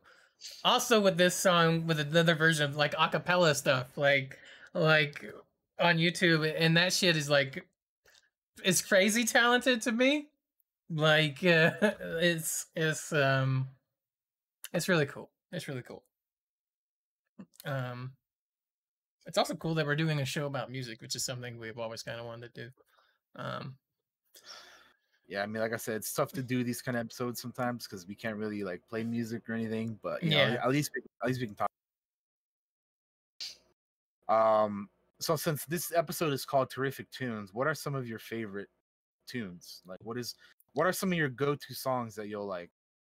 Like, no matter how many times you listen to it, or how whenever you listen to it, like, let's just say for example that no matter what's going on, like you listen to this one particular song and it just transports you back to a time of good memories times and Mm-hmm. that kind of deal. You know, like what are some songs that Um, you're all about in that way? Wanted Dead or Alive by Bon Jovi. Okay. Absolutely one of my favorites. Freebird with Leonard Skinner. Everybody knows Freebird. It's fucking long AF song, but it's I've listened to it so much over the years. It's probably a song I've listened to the most over the years. Freebird. Freebird, man. My dad played that one so much growing up too. Gotcha. And there was a time where I was really hooked on Guns N' Roses' "Sweet Child of Mine," where I'd listen to it. Sweet child of mine. Mine. Right. Remember when Guitar Hero come out and we were all had Guitar Hero and we were playing the shit out of it? So I never actually owned Guitar Hero, but I had cousins who did. Right. And like I'd like go over to their house and we'd play like Xbox and like Smash Bros. And you know, we're talking like early 2000s at this point. Mm-hmm. And yeah, they'd have like the fucking Rock Band and they'd be jamming out and you know all that stuff. So yeah, I remember Rock Band. Yeah. And we would all be trying to play fucking Through the Fire and Flames of Dragon Force with the fucking and you just can't keep up with it. But I remember like my dad would play that game with me. Like it's good memories of those songs and playing games with my old man, right? Like a lot of just man, what was all? I'm gonna look this up really quick. What was all on like the first Guitar Hero game? Let's look at the soundtrack. I don't know. That's a good thing to look up though. Yeah, and then also Paul also brings up something good in the chat that like there can be like musicians that come up with sounds for things that you're like, wow, that is like really creative. She states that Billie Eilish in one of her songs used a sidewalk signal as a beat.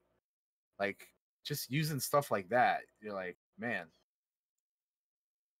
that is real. That is damn creative. Dragon Force homies spent all their musical talent in one song, and now it's a meme.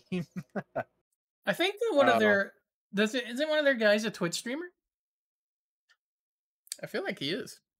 I don't know, to be honest. I don't follow any of those dudes. I just know the song, to be fair. But I feel like I heard that one of those dudes is a Twitch streamer here on Twitch. I am not sure. So I think this is the soundtrack from the first Guitar Hero. Okay, yeah, so yeah. So.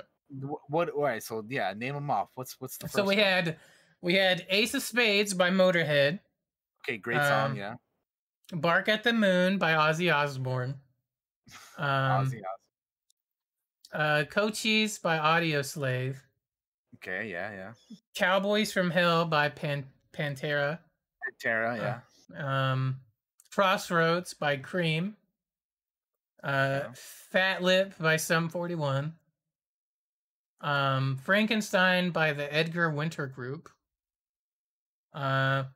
Godzilla by Blue Oyster Cult. Sure.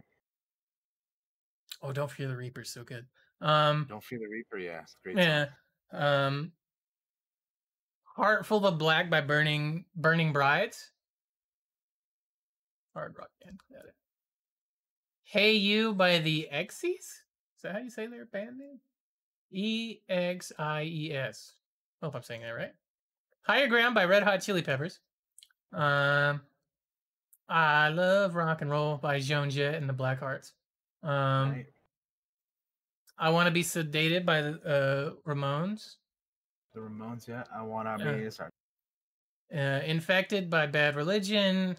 Iron Man by Black Sabbath, obviously. Killer Queen by Queen. She's More Than a Feeling.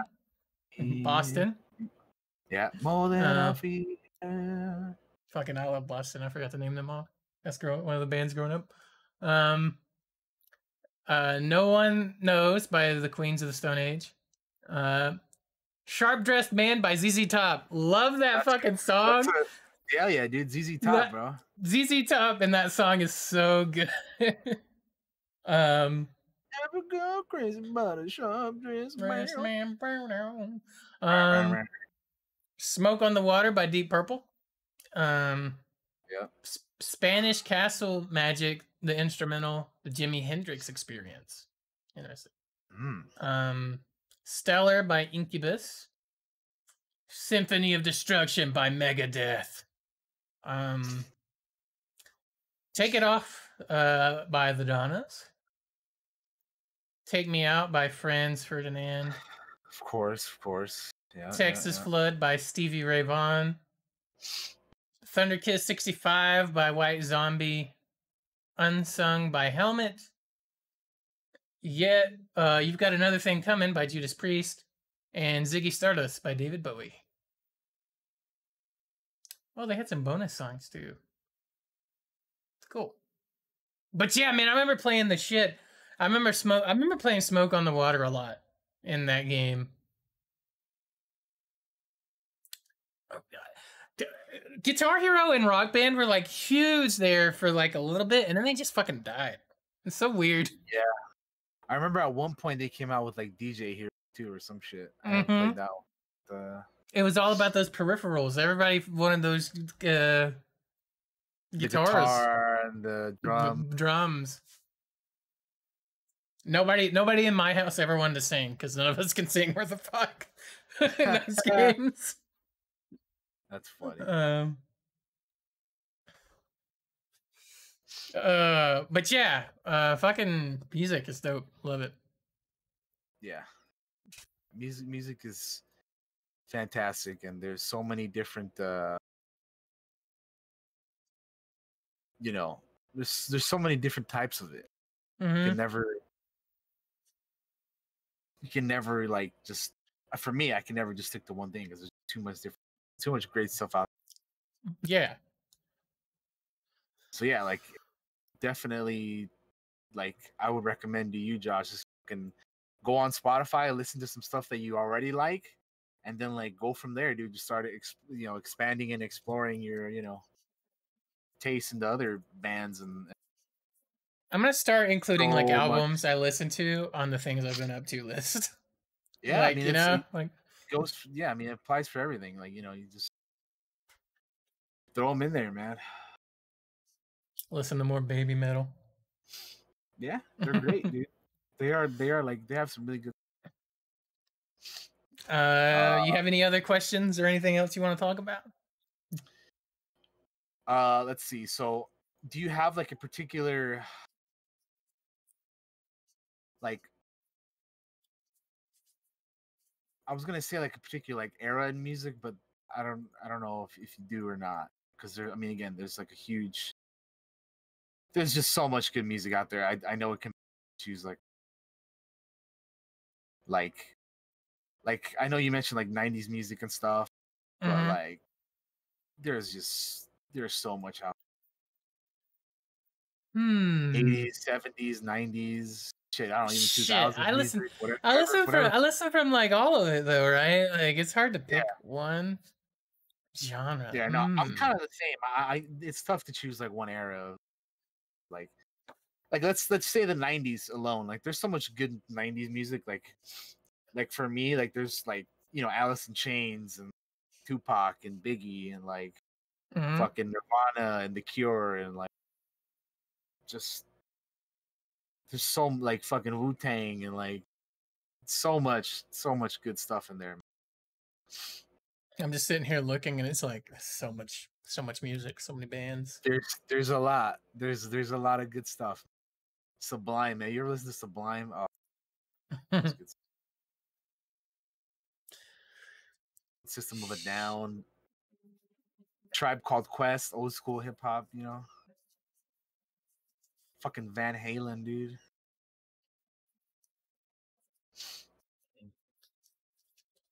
Yeah, I did listen to System of a Down in the era that they were playing in, I think, right? Or at least in Down was like 90s, 2000s. Yeah. I went through a period where I was listening to that and like I love me System of a Down. I do like System. Lincoln. I listened to Linkin Park a lot back in the day. Oh yeah, Linkin Park. Yeah, Linkin Park is good stuff. And that's when I found music that wasn't like related to like my dad, right? Like Like, Like yeah, you started like like my old finding man's an not gonna instrument. listen to Linkin Park. You Yeah, know, like that's not his deal. But like, yeah. Loki in the chat brings up Foo Fighters, another good band. yeah, yeah, Foo Fighters. Um, The Killers is another good one from like the 2000s. I'm just trying to look through to see like. Muse, I really like Muse. Hmm. And then like I for me, also like like. Oh, sorry. Go ahead. no, honestly for me, like I listen to hip hop, so I had like Lil Wayne and Kanye and Lupe Fiasco and J. Cole.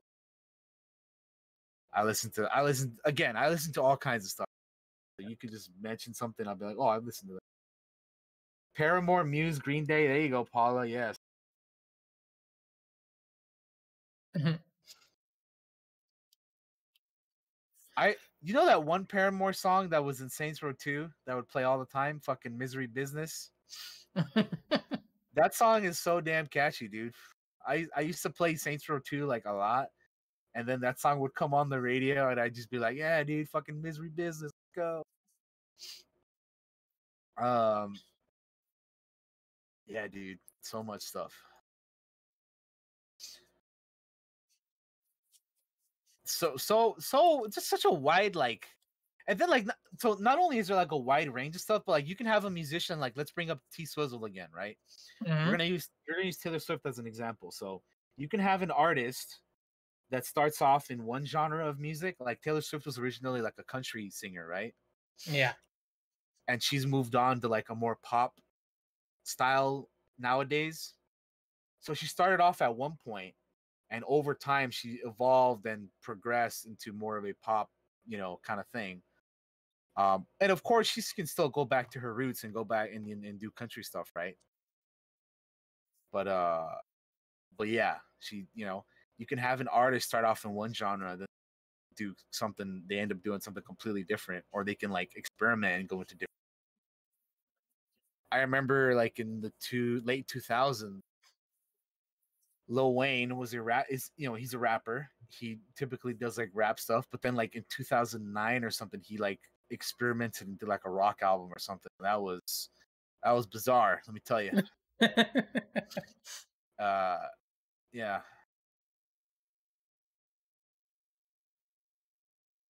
So yeah, there's stuff like that as well, where you have like an artist and start off one way and then they, try other things and they either succeed or don't, or it is what it Yeah. is.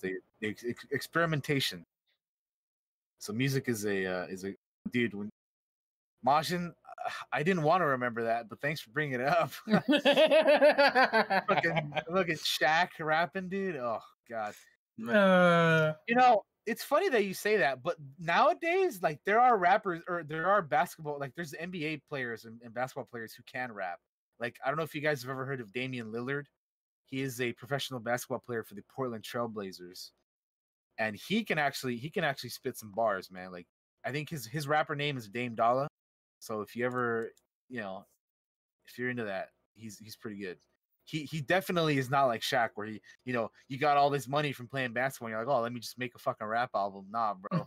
Yeah, you actually gotta have the talent to do it. Man. So okay, so we've talked about let's see, Smashing Pumpkins, Young the Giant, Post Malone, Mr. Kitty, RYX. Look at that, chat's naming off a bunch of Mhm. Pretty Reckless, SYML. There you go. Put it in Bunch of the more. Discord. Send it to me. I'll listen to it all. Chat. Yeah. Oh, here's something interesting, chat. Let's give Josh some homework. Let's Oh let's God. uh let's come up with a list of bands and music, and we'll have Josh listen to it, and then next week he can come back and report on it. How Hang about on. Let me get a card to write this down on, that? because I'll let's forget. You know my memory. let's expand Josh's musical tastes. Do it. Let's Hit give me. I'll listen to let- anything you want. let's give him some stuff to listen to, and he can report back on it next week. I got my pen. So if you want, so jot it down, chat. Write it down there, and then he'll do his best to listen to these things, and he'll report Hit back me. next week. Hit me, guys. Hit him with the music. In the meantime, I also want to bring up. We already know that we like listening to scores and soundtracks, but like there's other music that doesn't have lyrics in it that is like instrumental, or like, you know, we mentioned earlier, like you know, I don't know, just like EDM, or like, I don't know, something that doesn't have lyrics in it. Like, is there anything like that you like listening to that's not like from a score or a soundtrack or anything? Like we mentioned well, I mean, I kind of guess that the Stranger Things theme fits into that, but like, is there anything like else like in that vein or in that style or anything that you like listening to? Like for me, I can give you an example. I like listening to like Daft Punk. Yeah, like I like Daft Punk. Yeah, like Daft Punk is great. You know, they got like stuff that doesn't have lyrics in it, but it's not like a score or a soundtrack. Music to like, you know. I'm sure there is, but nothing that like sticks into my mind, right? Yeah. Like, I'm not. Why am I writing this down? I'm gonna make a doc on my desk and paste the bands in it. That's what I'm gonna do. That's easier than writing shit down. Homework, titled homework. But yeah, I can't think of anything off the top of my head, but I know I have listened to stuff like that before, like Okay. where it's just like, you know, the instruments and or synth or whatever in the back. Yeah. Yeah, I gotcha. Okay, I was Yeah. just curious. Since we're talking about all different kinds of aspects of music and whatnot, there's so many different. Oh, there is one thing. Let me see if I can find it really quick. Because, as you know, I'm someone, and this is to everybody listening, that suffers with but I have terrible anxiety, right? A lot of the time. So music is a good way to deal with dealing with anxiety, and also in a way of falling asleep too. So like, there's a song. It's like a series of little music that is like they've scientifically looked into it before, that that really helps ease your anxiety and helps you fall asleep. And I'm trying to think of what it's called. Is it like a YouTube channel or like? Let me see if I can find it. All right.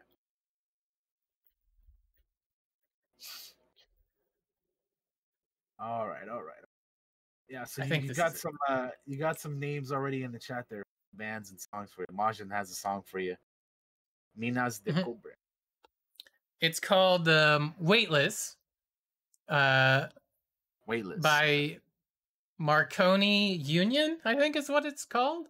I'll put it in the chat. So a while back, I was having really bad anxiety, and this could be a placebo effect, where I was looking up something that would help me just relax. Yeah. But that's what I listened to, and honestly, it felt like it helped me with being able to chill out and relax a little bit. Oh wow, I have a bunch of things I need to copy pasta here. All right, Majin, I'm gonna type that down, and I'm gonna put your name by it, so if it's bad, I can tell you it's bad. Or I can lie to you. I also know to lie to you that I like it. It was good. Also, Majin is tagging you on Discord. Yeah. Okay. Yeah. Tag me in Discord too. That's a good idea. Yeah. Feel free to do that. That's fine.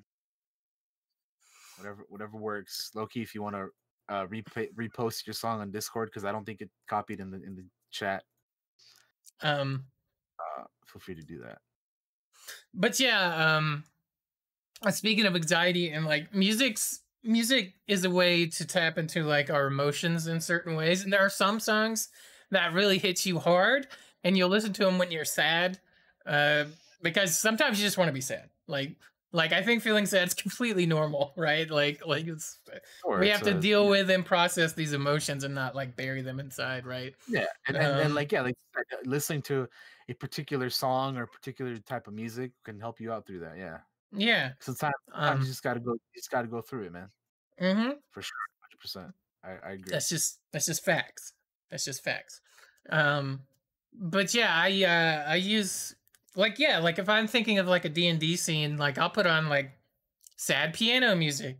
Because I think the piano is really dope and like it makes some really great music. The other day, we were all sitting in Discord, and I don't think I told you guys what I was watching, but I was watching videos where like you know how in like certain like travel areas they'll just have a piano, so if somebody that's like well versed or knows how to play it can walk up and start playing songs for people. Well, there was like professional musicians that were like in disguise, not really in disguise, but they'd go up and play like an entire album of Queen just on piano, and like they That's would get crowds that gathered and stuff. Like I was watching, I was addicted to that the other day. I went in like a deep dive for like that hidden. I'm actually a master musician, but I'm playing this music for you guys, and you don't yeah. realize it, like kind of Mhm. thing. It's like when there's like people at like the subway or whatever, just like playing Mm-hmm. music and whatnot. Yeah, Mm-hmm. I gotcha.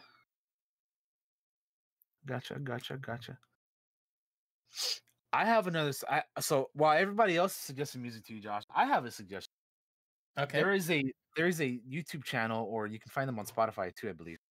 They are called Postmodern Jukebox. They are a like it's like a group that like plays modern music in old timey fashions. So you can have Oh, that's like cool. um they'll have like fucking I don't know, dude.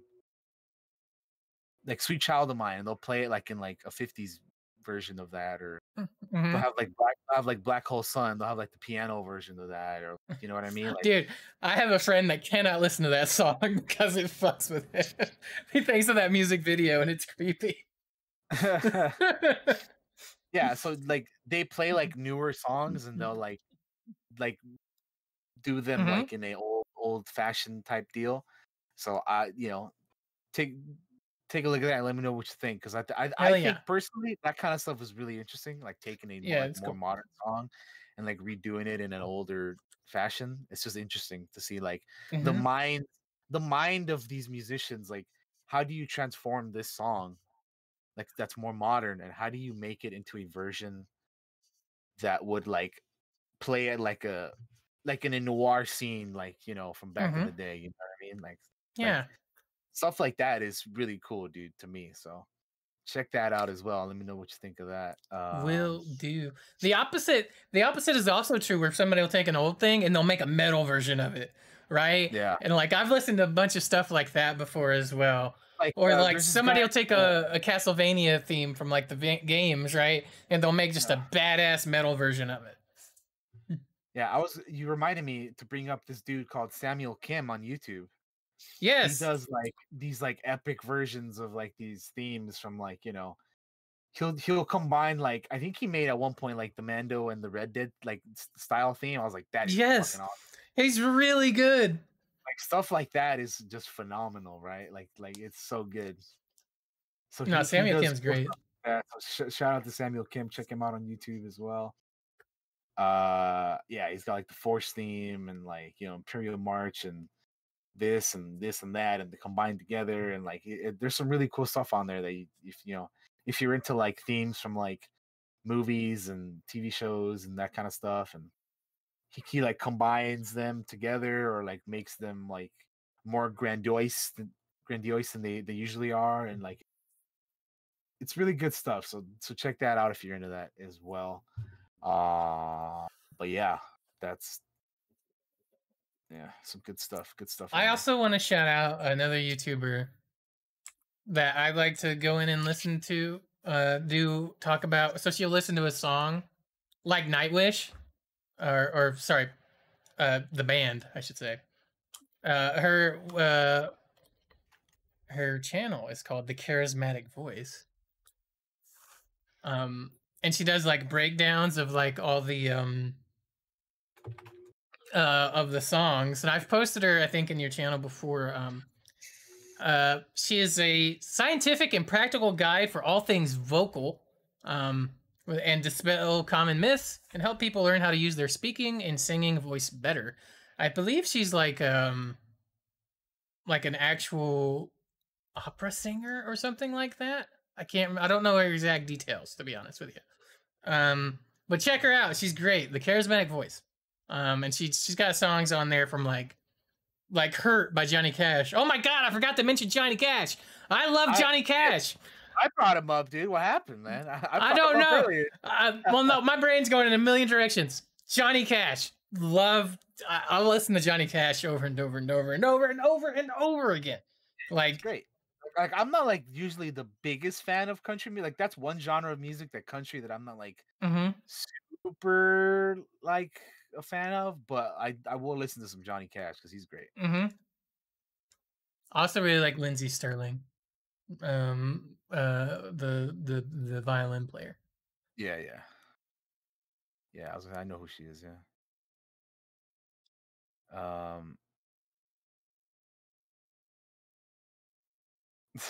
Moshin. Mm-hmm. But yeah, man, there's just I am a fan of like grabbing a particular song or type of music and then like transforming it into something else if it works, you know? Mm-hmm. Because sometimes people try that and it doesn't work, but like when it works, it's like that's pretty great. That's pretty great. That's pretty great. That works out, you know? Yeah. Yeah. Uh yeah, there's so much good stuff out there, man. Like even just like listening to like some guy like do a metal version of a song with just him and his guitar, you know? Mm-hmm. Like fucking Bohemian Rhapsody, the metal version, or Never Gonna Give You Up version, or you know, whatever, dude. Fuck me, bro. I listen to Power Rangers metal versions too. Like, I Yeah, find the man, most ridiculous thing. Like, yeah. it's funny how like, so we talked about classic cartoons in an episode previously, but some of those 90s and 80s and 70s cartoons had just some of the most metal, badass opening themes for music. Like, Oh yeah, we haven't even brought up like themes of like yeah, stuff like that, dude. There's so many mhm. good ones there. Like, I'm just gonna say it. I love the SWAT Cats theme. All right, like the SWAT Cats theme was so dope, where they solve every problem by shooting a missile at it. But I love the SWAT Cats theme song. The Thundercats theme, bro. The original Thundercats theme. That shit's dope. Okay. Yeah. Thunder, thunder, thunder, Thundercats. You know that shit. That Yeah, shit also was really good growing up. Like, yeah. Yeah, man. Yeah. So yeah, I also I agree with Paula as well. There's like, you know, there's music that has like a different vibe that you'll listen to at like different, you know, like you mhm. can like on a rainy day. She said she had like a rainy day playlist, you know, and then there's like, you know, just chilling like in the, you know, like as if you were like at a concert or something, you know, like in, Yeah. you know, yeah, like the power of music, man. Music is just fantastic, man. It really is. It's nothing like it. You said way early on in this episode, and I meant to talk about it, that you had never been to a concert. I've actually been to a couple. Yeah, I've actually I've never been to one. It's something. It's one of those things that I haven't had the opportunity of doing. But yeah, so go ahead, talk about your experiences. So, Which ones have you been to?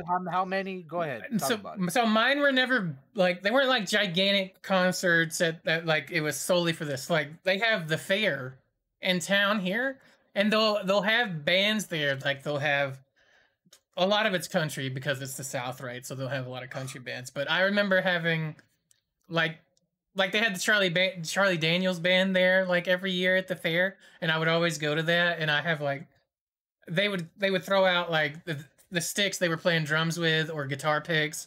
They would throw those out to the crowd. We have some for all of these different bands, but Charlie Daniels is like the one that always stood out in my mind because I always remember him there. Um, just a lot of country stuff, and it was fun. But like, it's not like I was in like this big amphitheater or auditorium thing anywhere and saw like a big giant band kind of. They were like little mini concerts kind of deal. Um, but yeah, those are like my experiences with like you could get your shirts and stuff signed by the bands and stuff like that too. Um, Huh. like I think they had the band Black Hawk there. I don't know if they were country music, so obviously you're probably not into that, but I remember them being there. Um, my mom was huge into them. You gotta remember, this is back in the '90s, so like I was young going to concerts. I got I you. mostly went because like my mom wanted to go, but like um, but yeah, those are like my this. I don't have a lot of experience with it, but yeah, that's like the That's cool. I only got you. ones I have. Yeah. Um, but I remember it being fun.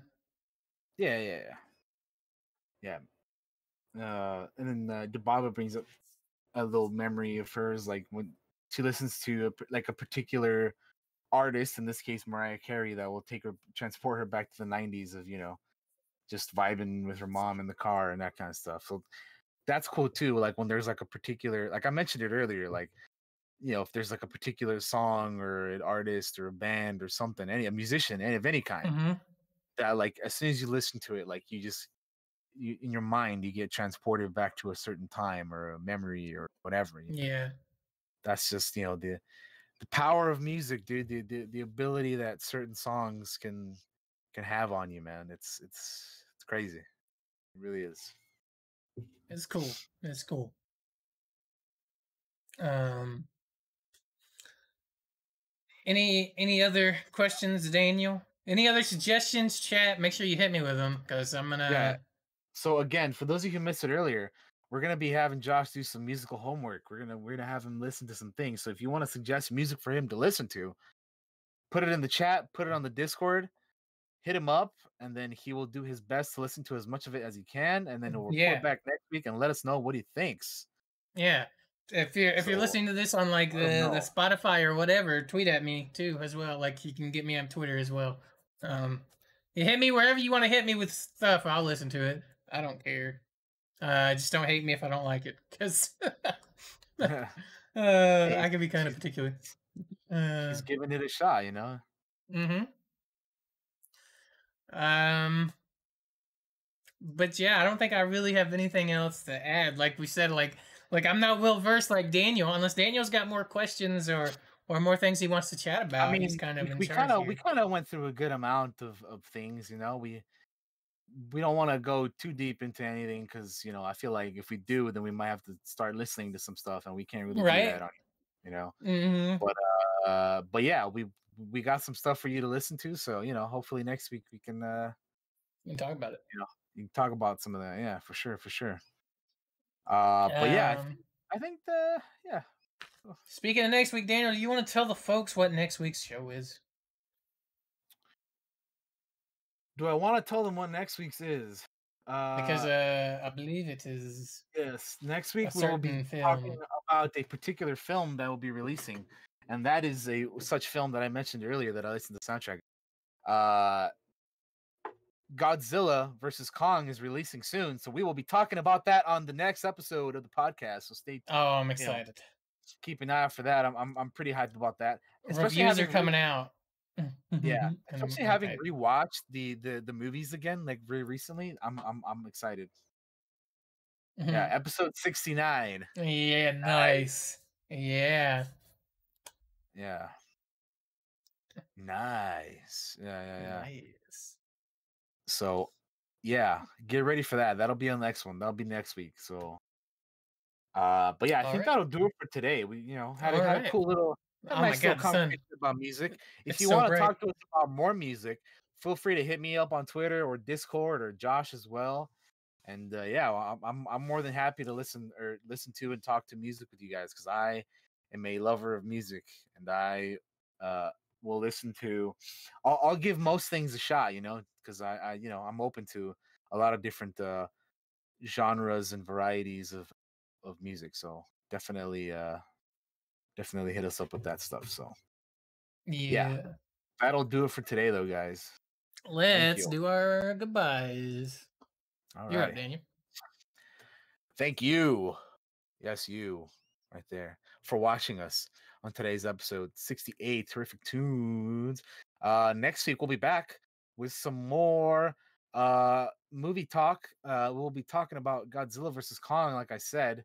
And yeah, man, I'm very excited about that. Like I've been saying, recently rewatched the movies again, so pretty hype. I listened to the soundtrack already, and I enjoyed. There was some good tunes in there, some good tracks. I'm excited to see them incorporated into the rest of the film. But anyway, for the rest of upcoming for me on stream, I'm currently going through the Rise of the Tomb Raider.